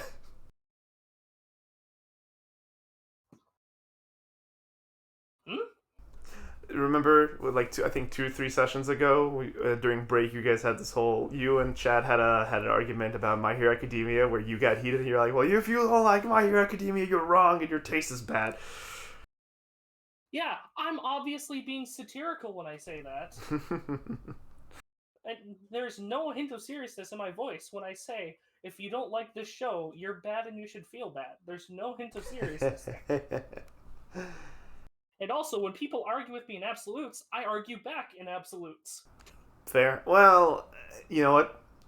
You don't, if someone's not meeting you at their energy, then, you're not technically entitled or obligated to continue sticking on the high road. But that's besides the point. The only other thing I want to say about this week's episode is that before we get to cards, is that this is the best Rika we've gotten thus far. She was actually making me laugh a lot during the whole I being angry and teenage rebellion about her mom dating the teacher, being like, I told him I'm gonna put him in a home and I'm gonna visit them once a month only, and I'm like, this is amazing. Rika was great. She was funny as heck for me. Now, the best Rika we had was episode 1 and 2 Rika.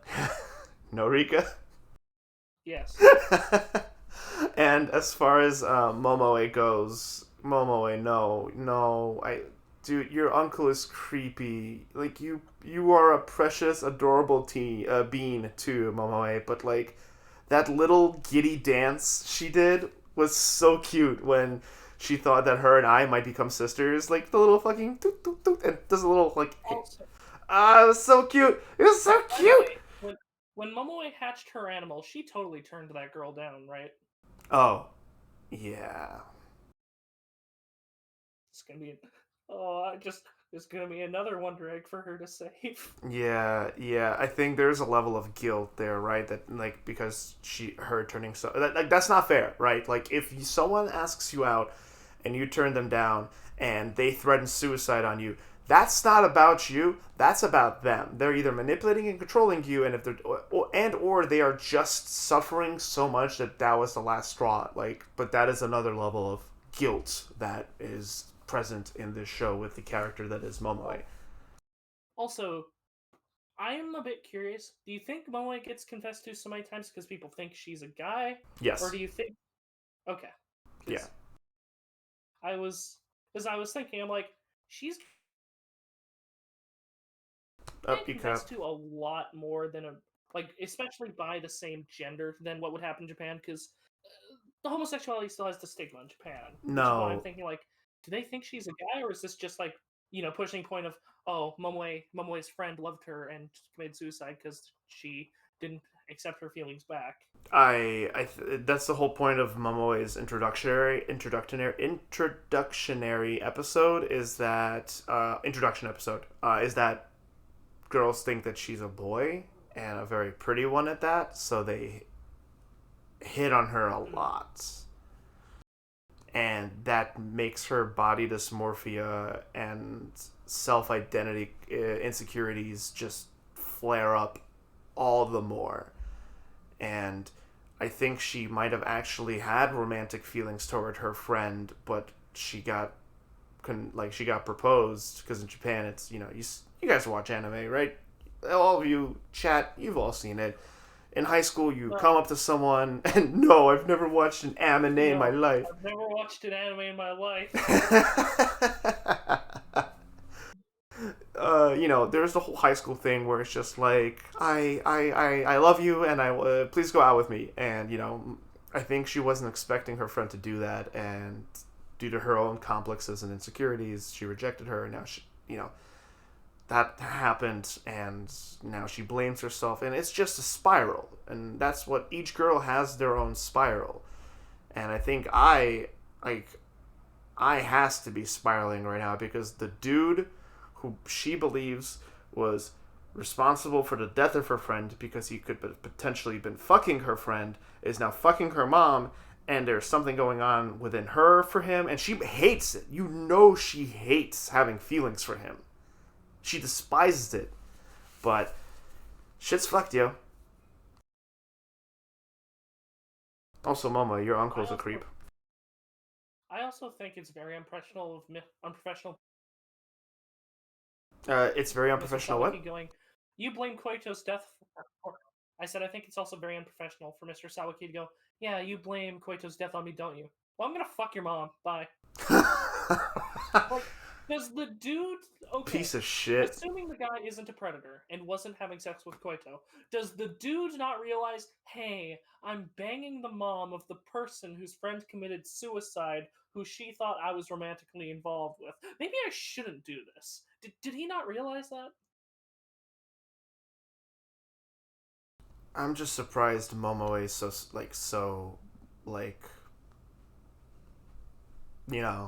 no, my uncle's a good guy. Defensive?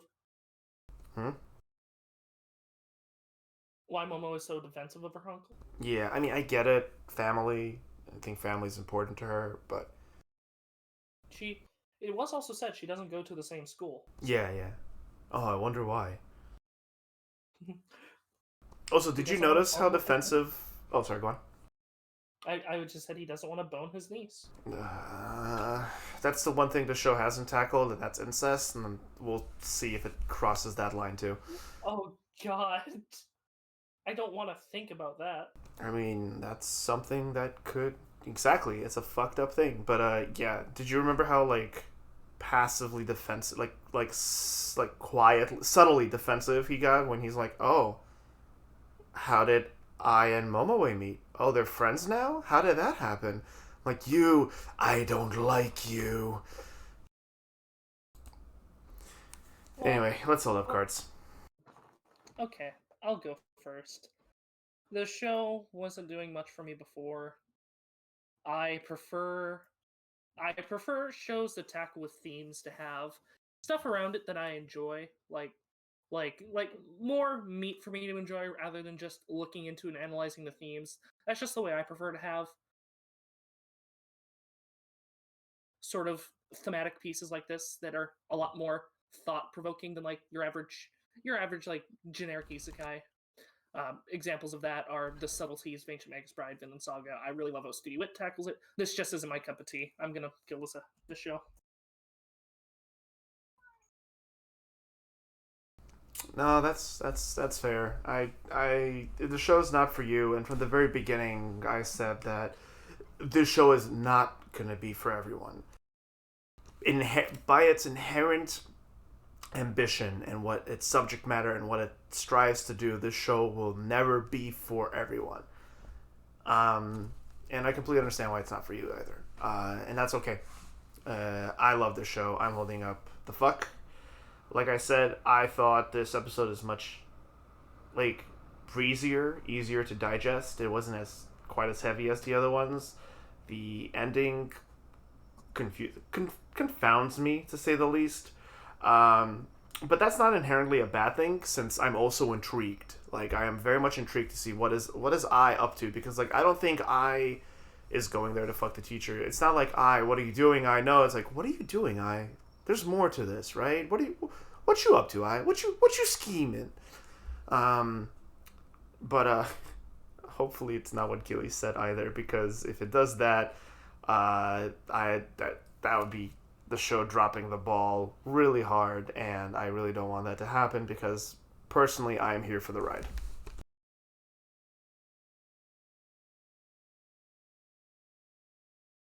Monsieur Gilly.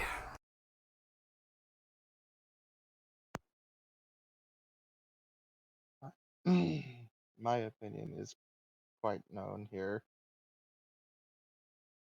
I just don't. This just did. This just there wasn't anything for me to appreciate here, unlike before. I just didn't like it. Fair. We are on cards, right? We are on Yeah. cards, Gilly. Yeah, I'm gonna kill the show.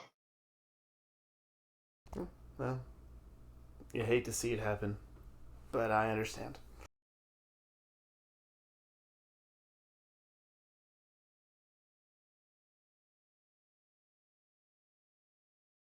Well, that is two knives into kill for, or I mean, two kills into fuck for one drag priority, giving us the wheel this week.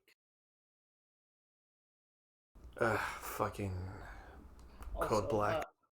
I will once I will once again say for chat, you deal with absolutes and you get absolutes back.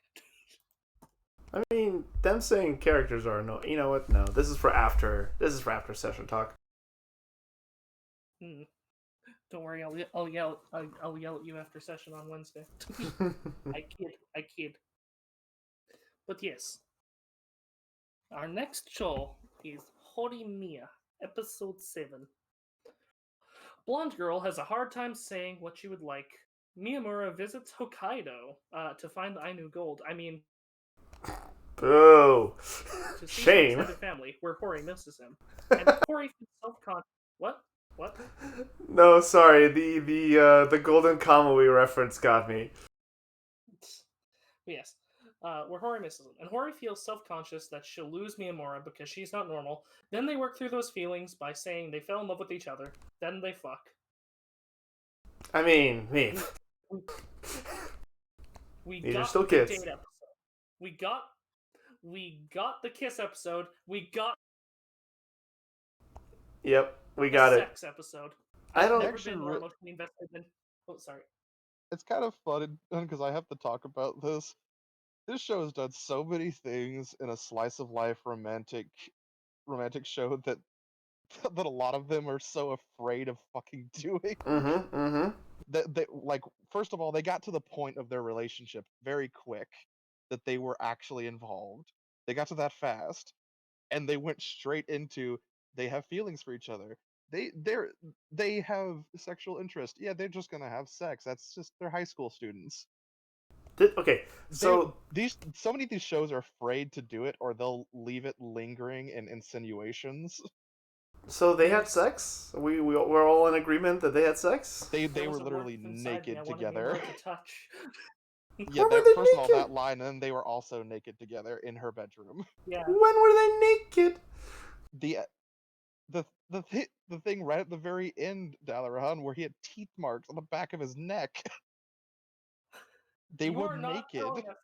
Yeah, you're not telling us they didn't fuck. They You were motherfucker. legitimately naked in that scene. How do you believe that Ai's mom and Mr. Sawaki are fucking when they give you barely anything, but in this show when it's pointing it in your face with neon signs, you go, no, they didn't have sex. They just laid together naked and cuddled. You know, you know, I would have He- argued until you brought up the bite mark, and then I'm like, yeah, yeah, you don't she bite li- each other while yeah, making out. no. You bite each other while having sex. Also, speaking of that after credits scene, kink. It's not just that. It's not just that though. She was upset about him cutting his hair, and Yeah. Okay. now he has a bite mark that he can't hide unless he grows it out. Kink.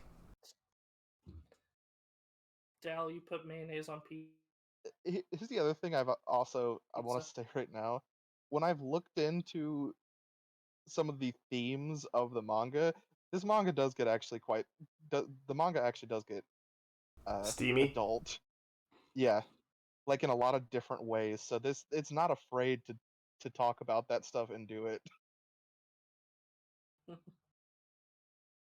Teenagers have sex. This is why Yeah. sex ed is important. Lack of sex ed will not stop teenagers from having sex. It will just make teenagers have unsafe sex. Now that we've talked about this though, at least brought it up, I want to say something else. Yeah. Ishikawa has two different girls vying for him. Mm-hmm. I Oh, First of all, Yuki. Yuki, no. Yuki, you're cute, alright? You're my favorite girl, Yuki. Just, please, no. Little ball of I want. sunshine.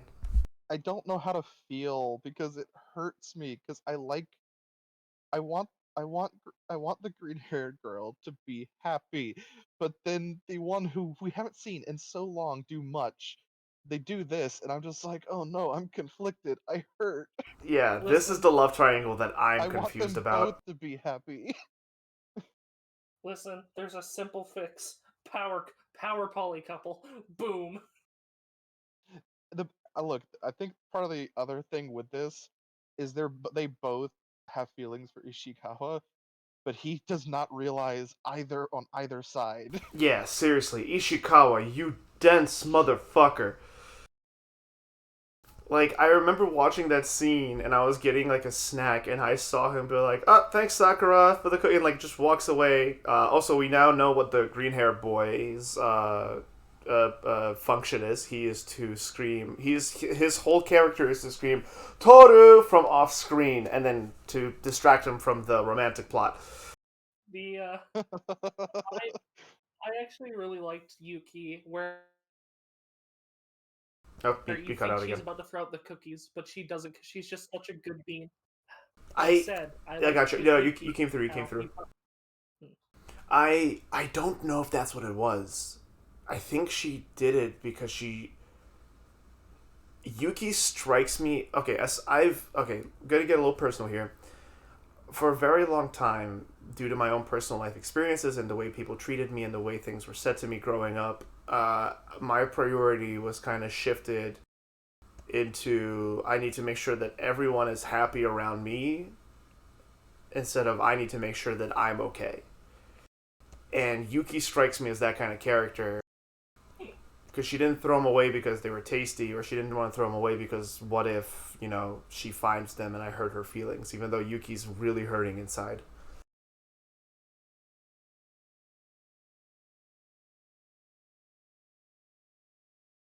Yeah, I think she's just way too nice. She knows that the other girl doesn't know. She knows that it's not their fault fault. It's just something that happens and it sucks.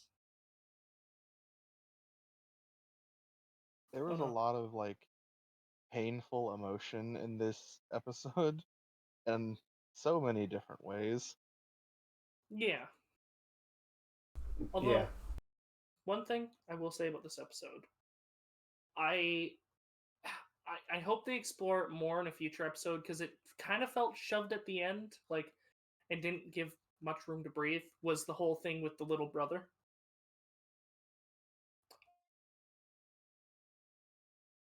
I felt like that was a bit rushed through. I'm hoping they explore it more though. I'm hoping they do. Um, I don't you really. mean I don't think they take my got the big point sister? across that they needed to do there. Yeah, I think so too. Like there was a nice scene, and It was a scene that didn't again, really need a lot to it. It was very brief and to the point, and he's upset because that's his older sister. He said he's not going to take his older sister away. But do you think he could have Kyoko, which is her first name, which was really cute? my heart. It It was was so really, cute. really cute. My Oh yeah. heart. Yeah, I'm with Gilly on this one too. It's like it did what it needed to do. Like they have a healthy relationship. He likes Miyamura, and he doesn't want to lose him either, but he doesn't want to lose his sister. And conflict doesn't have to be a multi-episode thing. You can have a problem and deal with it in a single conversation. That's healthy. That's actually what it should be. It shouldn't these kinds of things shouldn't linger around for a long time. It's okay if they do. That just means you have to continue working through it. But if you can resolve it with one conversation, with mutual understanding and compromise, then good.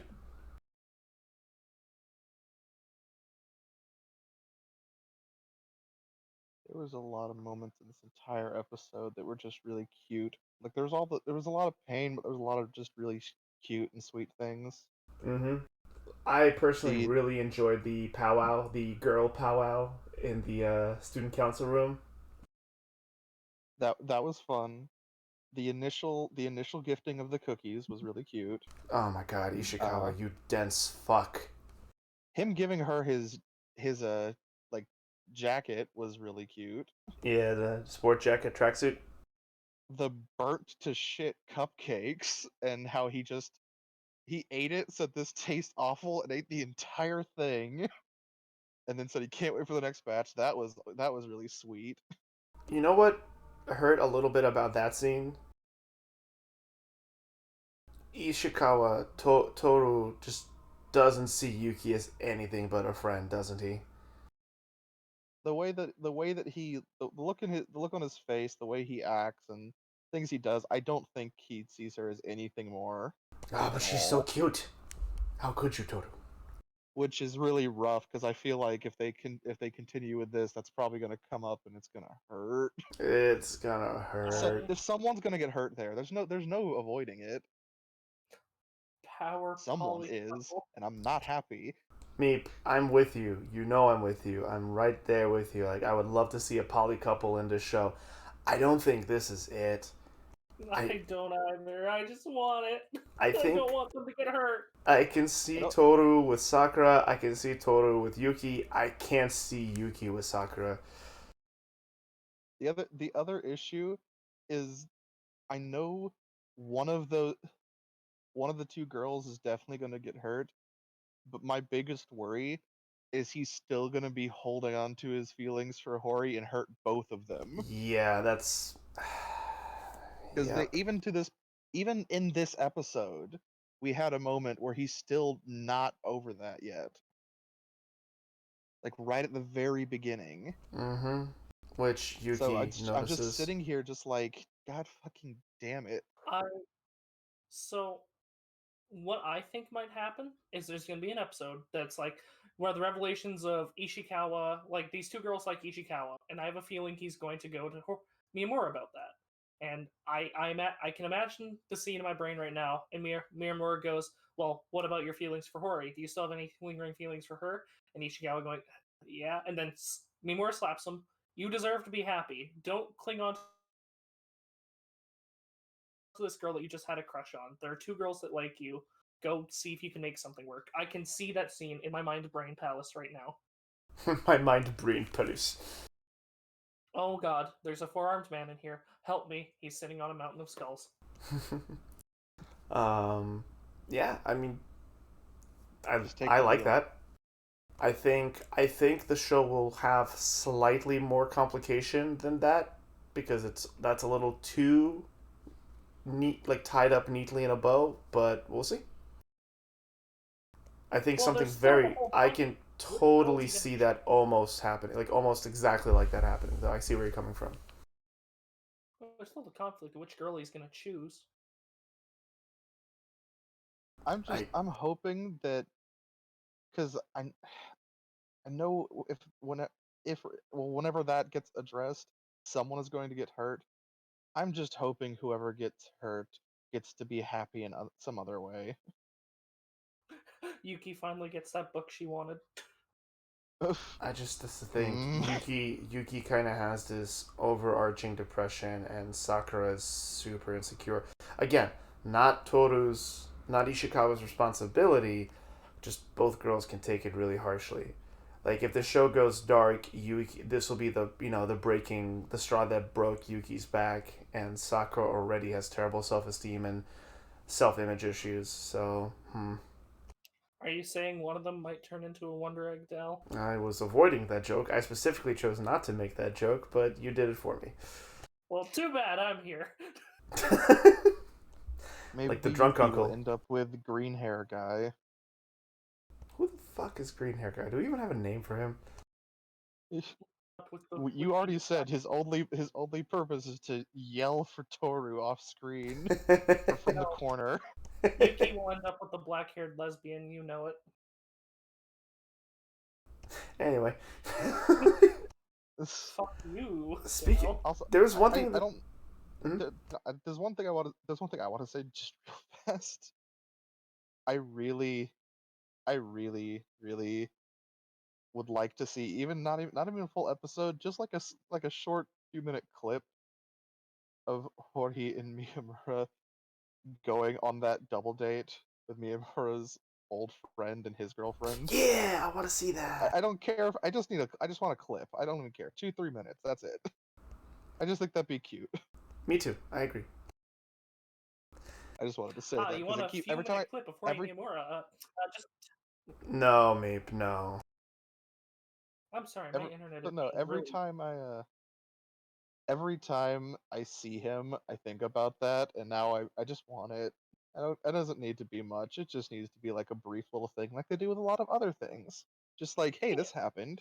Speaking of this happened, yeah, I'm fine. I'm fine for either or. By the way, Gilly, I would love to see the double date, and whether it be like one of the three. You hear me? We hear you. One of the Oh, three segment, like one of the three key points of the Dal's episode. fucking dead. Oh, I'm dead. There was nothing coming from you. Oh, what was the last thing you heard me? Yeah, Just speaking of, and then nothing. Oh, oh. Speaking of short segments, can you hear me now? Yes. Uh, I agree with you, Gilly. I would love to see that the double date happen too. Um, I I think I might actually prefer it to be like one of the three storylines of an episode because I really want to see them dig into it. But I'm fine with it happening either way. Just give it to me. But speaking of the little short segments, something no one has mentioned, um, the student council president, uh, who's dating Remy, likes Remy because she makes it feel like even someone as weak as him can protect someone, which makes me question, is the student council president codependent with Remy? I think he's just a bottom. Honestly, I actually think he probably is codependent because he needed someone to latch onto after Hori. Well, Hori abused him, right? Yeah, but the thing is, like, the whole thing, he was latched onto her all through middle school, but once they got into high school, not so much. True. And he was looking for independence, but then he latched onto someone else, True. which is, the cycle of that. I mean, I Remy kind of still want to see a sucks, little so. bit more about. Oh, sorry. No, go ahead, go ahead. I was just gonna say, I kind of want to see a bit more. I know at least Dal, you hate Remy, but I do want to see a bit Fucking from hate him Remy. She's been doing a lot more nice stuff. and I her. mean, she Just still see is what the very relationship is blunt like, and because dumb, but she's been doing better stuff. yeah, She tries. I just I remember in episode like 3 or 2 when she was just sitting on the ground crying when they realized she was the one that lost the papers. Good, fuck her. I'm Oh, sure he she's a does. oof. No, she fucks him because he's the bottom. Yeah, I agree she has been getting better, but she is still, as far as I'm concerned, the worst. She's the girl that will I fuck. think She's the girl that would fuck Ishikawa Toru, and then show the video to Sakura and Yuki. what gives you that? Hold on, where the fuck do you get that from? I was being hyperbolic for humor's sake, but I don't like Remy. Well, that okay. That's So, hyperbolic, bro. Out of nothing. I don't. Where did that come from? Because of the Dal, shit So, she uh, pulled. That came from the bullshit she pulled with Hori. Dal, do you have any deep-seated issues you want to talk about? Any friend do Yeah. anything kind of bad to you like that? Yeah, no, not that never happened to me, but yeah, I do have some deep set issues with someone coming up to someone being like, "Hey, so are you dating Miyamura? No? Oh, so you wouldn't mind if I fucked him, right?" Like, fuck you, Remy, you suck. so, He's a formal troll, Miyamura and is you're pretty just cute. What'd you say? Formal Miyamura is pretty cute. Formal Miyamura? mean. Oh, and the okay, His dress up in Hokkaido. yeah. Could no one fucking get the boy a charger? Also, your phone's dying. Text your girlfriend saying your phone is dying so she doesn't have a fucking anxiety attack for 5 days. My I, I honestly, fucking that was my same thought process. Like, nobody could make it to a convenience store in 5 days. Yeah, like what the fuck? What is yeah. this shit? I just so something that confused me at first that I didn't get until later is when Hori saw the television broadcast. And she ran out. I'm like, wait, is Hori going to Hokkaido? And then we see her hug him in the elevator. I'm like, oh, he's at home. That's where he was. Okay. Yeah, because they said he arrived last night. Hmm. I fucking I I just fucking Izumi Sugimoto texts his girlfriend. Hey, I won't be back for a bit. I found this little Ainu girl. We're gonna go look for some gold. Bye, Hori.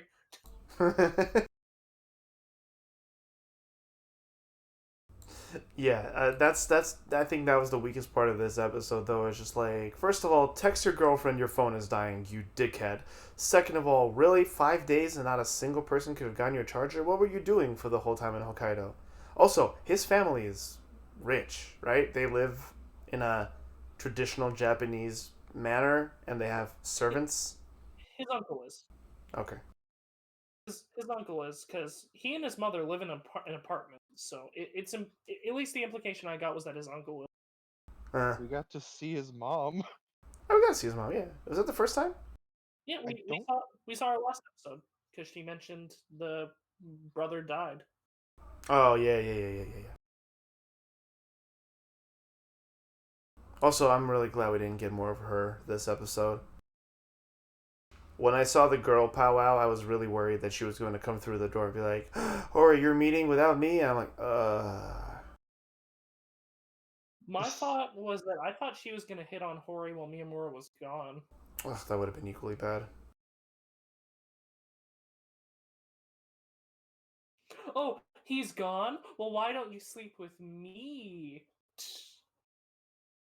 Yeah, that's something last episode that made me uncomfortable. Where she's like, "Yeah, well, I'm gonna sleep with her too," and I'm like, "Do you hear the words that are coming out of your mouth?" Listen, don't worry. The show's it's gonna tackle NTR at some point, I'm sure. Bad meep. Like at the Yeah, very least, there's gonna be an episode where someone's worried, like, wait, is he cheating on me or is she cheating on me?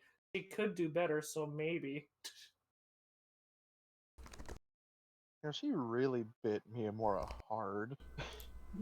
Kink. Yeah.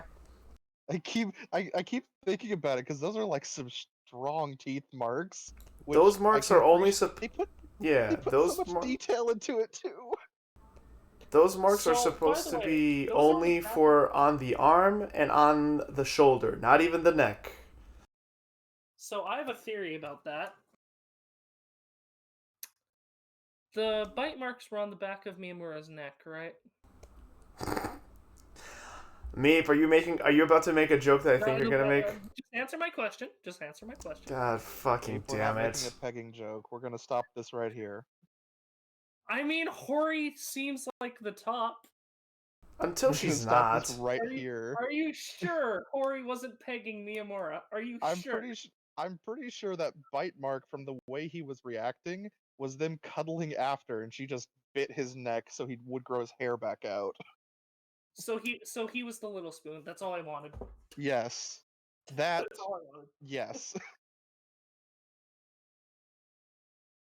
Because you could see it in her face of the way she talked. That was to make him grow his hair.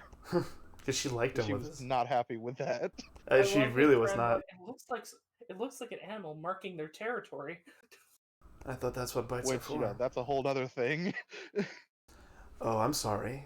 I thought bites are supposed to be little markings. Oh, next episode Ishikawa is gonna see that, isn't he? I think he showed it. No, he was showing it to the orange hair boy. I think Miyamura has more tact to know that he shouldn't show Ishikawa that. Well, it's not. No, but he's gonna. The problem is it's hard to cover up because of where she put it. He's gonna be. If they do what they've been doing, he's gonna be spending a little time trying to cover that. At least in the beginning of the episode.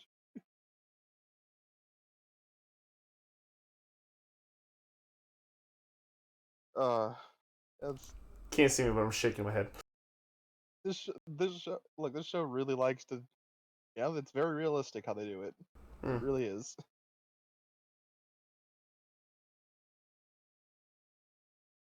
The wheel. The wheel. Are we ready to go for the wheel, boys? I just said I'm preparing it. Keep vamping. Oh, I'm sorry. I mean, you're talking about the wheel, but we need to do cards. Yeah, your connection is shit, Meep. It keeps cutting you out. All we heard, or at least I heard, was the wheel. And I hear the police coming for your cocaine, Dalaran. Joke's on you. I'm straight edge. I didn't say you were using. Just selling. Well, listen. COVID is trying financial times, okay?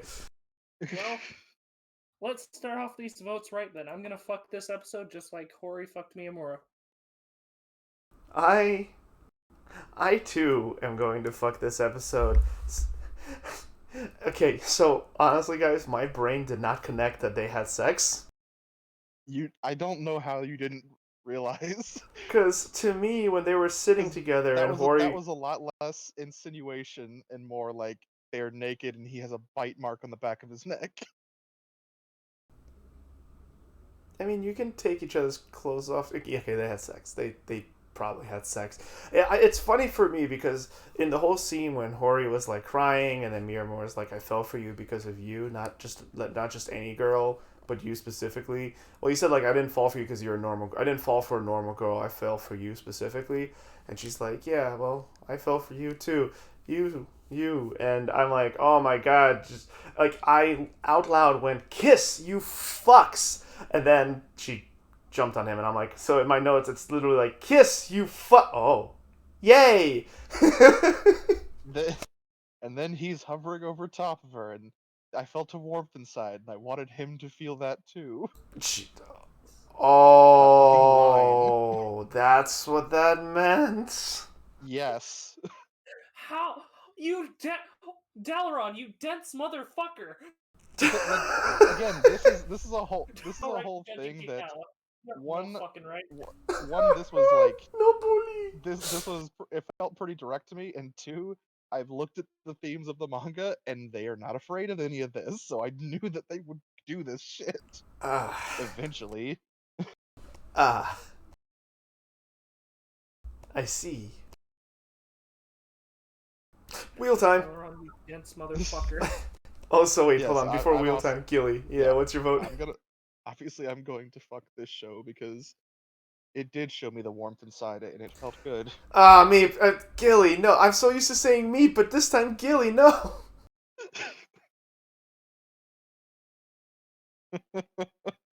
I love this show, I really do, and even with that, they did it so well and so nice,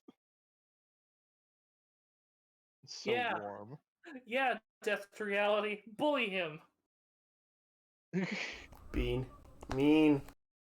Look, you can bully me, but you can never bully me as much as I bully myself. You can't be Oh. meaner to me than I am to myself.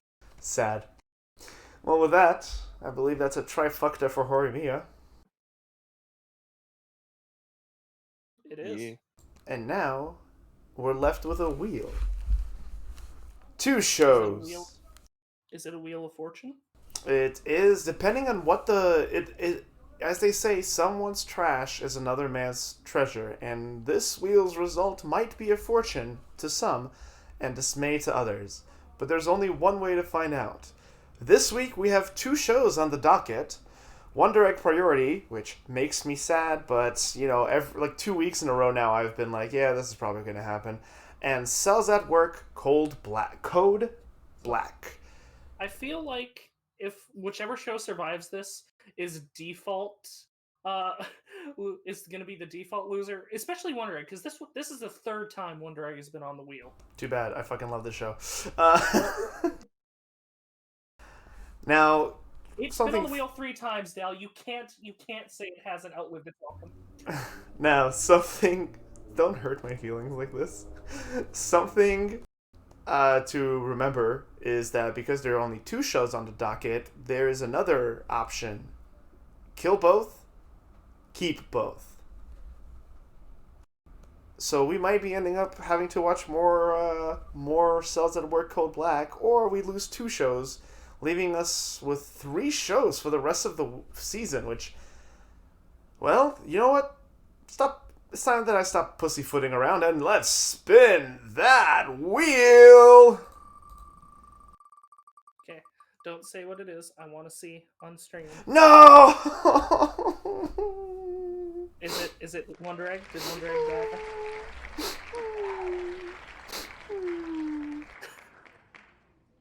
I feel like that answers your question. The stream I'm has pretty a sure he'd big be less delay. upset if it was both. Wonder Egg is dead.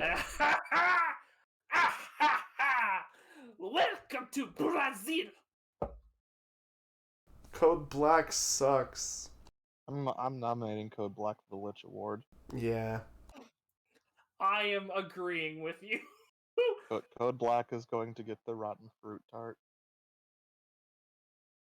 Okay. My top is Code Black. The one below that is Wonder Egg, because both of them have been on the wheel twice now. No, both of them have been on the wheel 3 times. I think Wonder Egg is too good of a show to be nominated for the Dal, it's been on the wheel 3 times. It has survived fate. No, 2 it's times more. that's I don't know. I think Code Black should be its runner-up should be X-Arm. it's X-Arm It died for in the first week it could. X-Arm Exactly. for not dying, for not making us compromise our for us not compromising integrity to kill it episode 1. There we go. Thank you, Gilly. God, no, Wonder Egg's dead. There'll be discussions to be had for the awards. My lock survives. Dal, next week. Your locks have had a bad track record. I'm sad. Unless something happens with Code Black Reap, I feel like we know what's going to be happening next week. Well, now I get to use this image. Yeah. The cracked egg. Wonder Egg Priority has become a Wonder Egg. Oh. I'm sad. I would still like to take a moment to talk about the show at the end of our sessions, but yeah. I mean, you ain't gonna get much conversation out of me, at least. I will continue watching One Direct Priority. I need to see what this show does. I need to see how it ends. With all the build-up, with everything that this show has accomplished, set forth, spoke about, addressed, its closing statement is all the more important. Looking at you, darling in the Franks.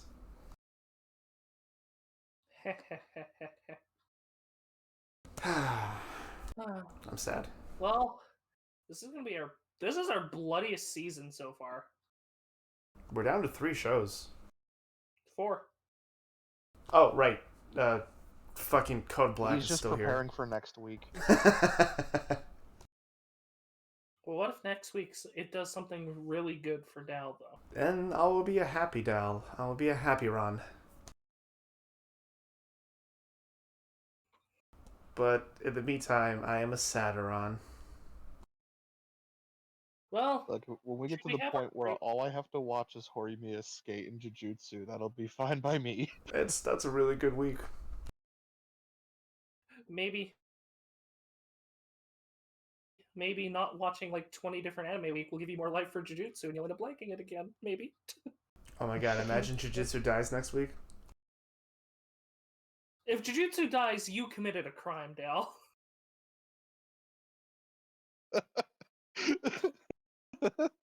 I am sitting That here That would be leaning. funny, but it would be so sad. I am sitting here laying down like Sukuna right now. Just grinning like Sukuna. Dal, you cannot sit here and tell me that Skate has built up enough good faith to give you a couple bad episodes. And you can't sit here and tell me that Jujutsu hasn't built up enough good faith to give you a couple of not as strong episodes. You can't sit there and tell me that, you fucking liar. We have not done anything as fillery as episode 6 of Skate, you motherfucker. Yeah, Now yeah. you step back, Meep. But You what leave you my fail show to alone. realize is that I'm enjoying hearing you sweat. What? I'm not touching Horimiya. Horimiya is an amazing show. Skate and Horimiya are mine. You can step back. So just because One Direct dies today doesn't make it ineligible for my marriage pick at the end, right? You can marry whatever you'd like. I mean, it's here on really the hard. Here on the FMK podcast, we do not we do not have any issues with anybody for any sort of preference. Yeah, I don't have any. If you're into bodies, that's okay. Oh God. Here on the FMK podcast, I don't have Yep. any ill will towards anyone who likes something or doesn't like something that I do or don't, except for my other co-hosts. I'll fucking gut them. I'm joking. Just Speaking joking. of things you don't like, I will take this moment to just once again briefly touch upon Jobless Reincarnation, because I watched episode 7. Why do you do this to us? So I knew you were going to ask me this, Meep, and I actually have an answer for you. This show has no right being as good as it is for what its subject matter is. The god fucking sirens. They know what you're into, Down. Dal. The backdrops and setting art, like the sceneries, are absolutely gorgeous. And the fighting choreography is legitimately well composed and executed. There was a scene this episode where the redheaded princess girl is dueling Ghislaine, the beast woman, the sword king, because she's at a king level of swordplay. I think it's northern style. And it was this beautiful... Okay, you said dueling. Okay, you said dueling. I thought you said doing. I was like, what? No, this would be a very different beginning to this brief overview if that was the case. She was dueling, and there was this incredible flourish where Gilzane, like, literally flips the sword 360s in her hands to, like, feign out the princess, and the princess sidesteps 2 times and then blocks and gets yeeted into a wall, but if she took that head on, she would have been knocked out. That was like amazing choreography. This show has no right to be this good. The pacing is fantastic. It is done exactly the way I enjoy it in a show, where time skips don't feel forced, and we are like reintroduced to the setting with both verbal and nonverbal character interactions. But why? Why does the show that does all these things well, so well, have to be about this disgusting degenerate of a main character? Like, why does it have to have all this perverted degeneracy in it? Why? Why can't we have nice things? That being said, this episode was actually a lot better. Episode 7 had this like dancing scene where like the princess was turning 10. That's right, 10 was turning 10, so she had to like learn how to dance so that she could like, present herself as a princess during her birthday ball with all the other nobles and lords of the land. And it was really wholesome and genuinely heartwarming because Redis, our main character, steps up to dance with her because he was the one teaching her with her dance instructor. And it was like he utilizes like the combat from early in the beginning of the episode, the way she knows how to dodge feints and position her feet to attack. It was just really well done. It was really done. He's still a perv, but he actually stops himself from doing anything molesty. And oh, how low the bar has been set for this show.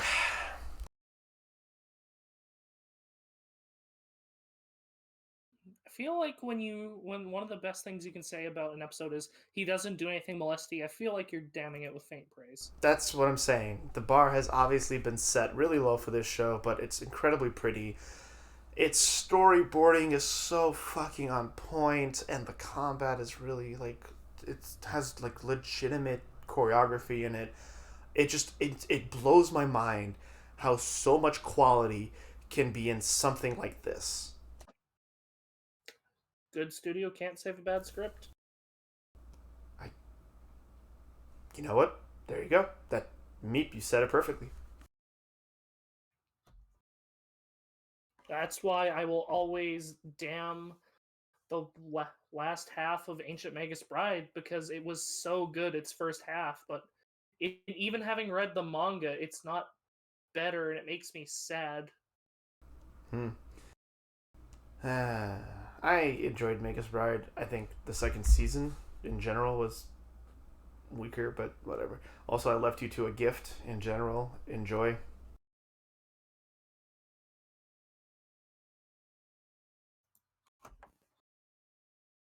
Un momento, por favor. No, I want to get this on fucking I want to get this on recording. No. Ooh. She is a strong lady with a sky drop sword attack. Slashing. How are her nipples not coming out of her? Not come like those are not even where the her shirt, quote unquote, isn't even where the nipples would be in this situation. We're talking for chat's sake. We're talking about Gilzane, and she's very scantily dressed to the point where her outfit is just like it shouldn't function. But she's leaning back to strike down with her sword, so her heft is pushed backwards or pushed up in this moment. It actually makes it is actually that is anatomically correct. It's just big titty, muscle waist. They should have made Gil Zane just not have clothes on, and I might have continued watching. Wrong. Anyway. At least I could get something. Shall we wrap it up here, boyos? Well, hey, you're not the only one that gets to talk about shows. Oh, by all means, yeah. Tell us. Have you seen something interesting? Watch. Killing. Oh,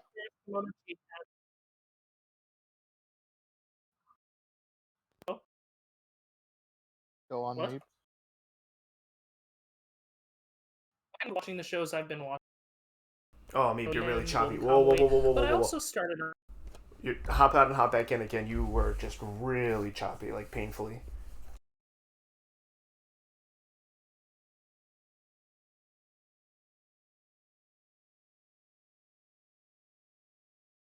Oh, Meep's dead. Hello? Hello? Hello? Hello? Welcome back. Can As you you hear me? were. I said I've been watching the shows I've been watching before, Beastars, Komodo Jihen, stuff like that. Beastars is getting really good. Its last episode was actually my favorite so far. Komodo Jihen, last episode. It's not my favorite so far. It got really dark though. I do like a lot of dark things. Uh, Golden Kamuy, episode 9, in my opinion, of episode 9 of season 3 is the best of Golden Kamuy so far. Dell, I'm assuming you haven't seen it. I have not. No, I've had no time this week. Which is ironic because insomnia, but I've been drained. Because insomnia. I pledge you to watch it. Do you mind if I say what character it's about that makes it really good? I will take out my earbud and just add me when you're done. Okay, so one of the main antagonists of Golden Kamuy. Also, tune out if you don't mind. If you mind spoilers. One of the main antagonists of Golden Kamuy is someone named Tsurumi. He's the lieutenant of the 7th Division Japanese Hokkaido Army, and it delves into how he used to be a spy in Russia with a family, a wife and daughter, and there's three characters that used to be part of a Russian rebellion. There's one of the side characters, fathers, Wilk. There's a guy who we've known since near the end of season 1, Kiriranke Nishba.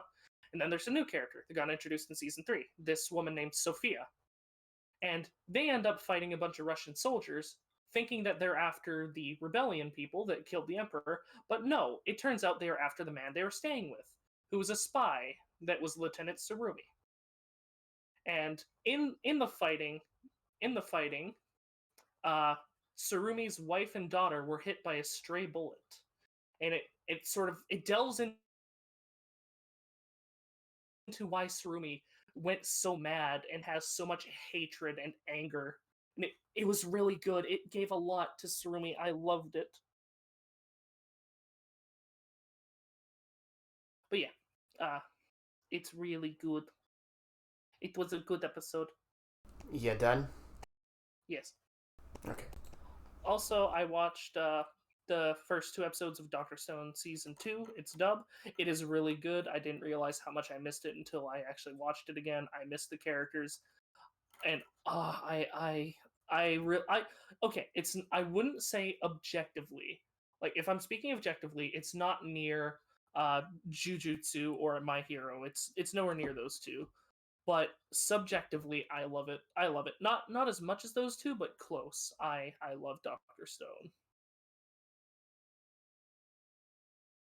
It's a lot of fun. And yeah, that's my graveyard tour. Meep, for fuck's sake. I have to drink my water. My throat's dry. Do you need to crunch it? Do you eat the plastic? I'm not. I just picked up the bottle. That's all I did. Squints at you and sus.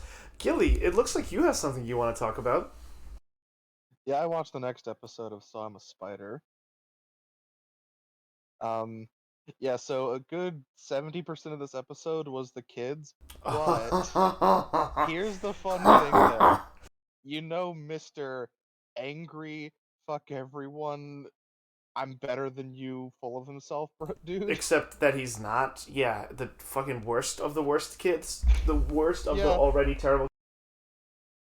He got fucked. Like, he went and attacked our blue-haired prince, not in the Fire Emblem woods. Lord, yep. and he got held back, and the teacher, who turned into the fucking blonde elf girl, removed all his skills and stats from him. She can do that? Apparently, he got himself reset to basically level 1.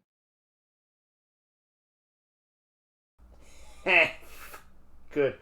I still have to watch this episode with my friend. We just have not had time this week, but I think And then it decided, oh hey, let's just drop a major bomb at the end of this episode. Oh, what happened? The whole world is a video game, and there is somebody that's actually monitoring and controlling it. Oh. As seen that she became, her skills leveled up, and all of a sudden she got all this stuff that she could see. Oh, And because when she turns into a Digimon? yeah, there's all this stuff she could see, all these weird stats and information that she didn't understand because it felt like reading through like the coding for a video game. And it ended up sending, as it said, send your request has been sent to Senior Administrator D. Oh my god, is Spider just fucking Sword Art Online? Probably. I don't know, but it is there was, because it was mostly kids, it was eh. I was happy to see that prick get what he get Yeah, that does hitboxed sound like good. that. Yeah, that does sound good. Um, the whole bomb at the end, I don't know how to feel about. Edgelord. Also, Spider has ears. What? Ears. Spider Like, evolved again. she has like fucking rabbit ears. It makes me uncomfortable. It's weird. No, she had it from her last evolution, which I think I pointed out when I was watching it with my friend, but I never said it in the session. I I I saw them I saw them before, but the problem was that they weren't like standing up like they did in this episode.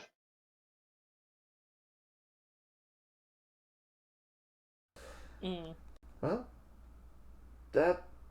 Do you think we would have killed this episode because of all the kids? Oh yeah, there was too much of them. Like there really was. There was way too much of them. Man, fuck them kids. Fuck them kids. Fuck them kids. It would have it would have it would have killed it for us, which is sad but true. Mm.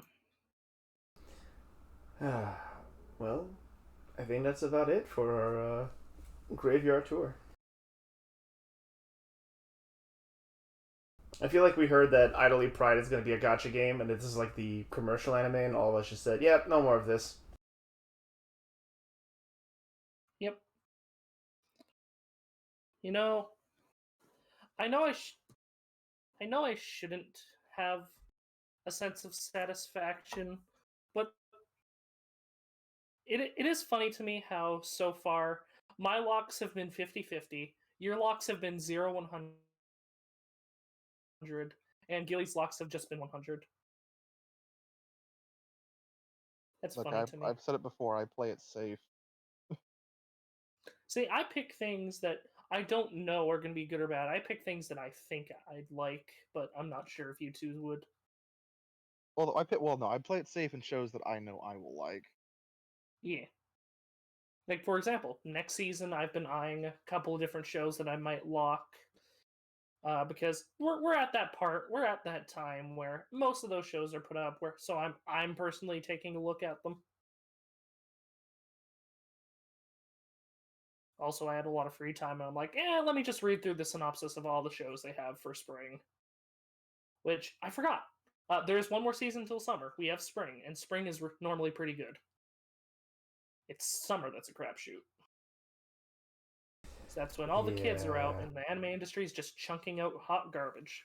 Yeah. Summer is the dreaded thing. We started with autumn 2020, and that's probably. We're giving us the most time before we have to deal with the shit pile that is summer anime. Yeah, I mean, at least listen, we're lucky we found 3 really good shows in what we had For autumn? for no, not for autumn, for winter. I don't know. There's some decently good stuff. Like we all enjoy a handful of shows. 3 shows that all of us seem to enjoy equally, or not equally. 3 shows that all of us seem to unanimously enjoy. Mm-hmm. Because the other shows that died are ones that like one person enjoyed out of everyone. Wonder Egg is dead. Doesn't mean you have to stop watching it. Yeah, everyone already knows I'm not going to stop watching it. Listen, I was a good main character. That's why I didn't put the "You Are Dead" above her face. Oh, she's a good girl.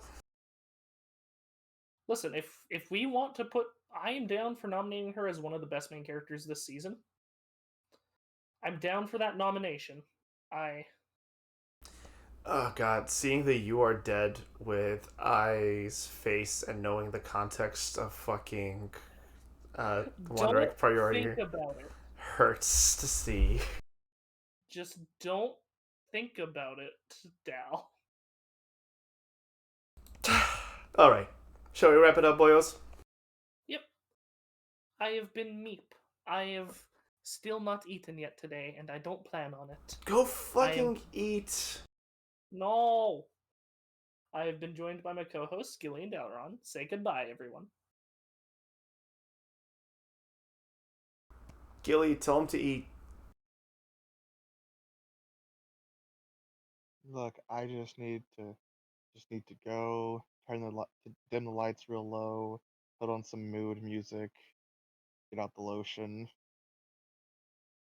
That's what I need to do. And cry that Wonder Egg is dead. Oh wait, no, that's me. Hi everyone, as always, I've been Dalaron. Catch us doing this live over at Dalaron Quest. Join our Discord. Find out when we're doing it. Unfortunately, our schedule, by necessity at the moment, needs to be shifting, but you can catch us Mondays, Tuesdays doing this. I'm fighting insomnia, so no D&D tonight, but I will catch you guys when I have some time and energy to stream. Oh no. Well, Dal, if you're just having a nice, relaxing day, you should binge Season 3 of Golden Kamuy. I might do that. I'm gonna do a watch party with my D&D group, but I might catch up on Kamui this week. You should binge all of One Piece to the current episode. No. No.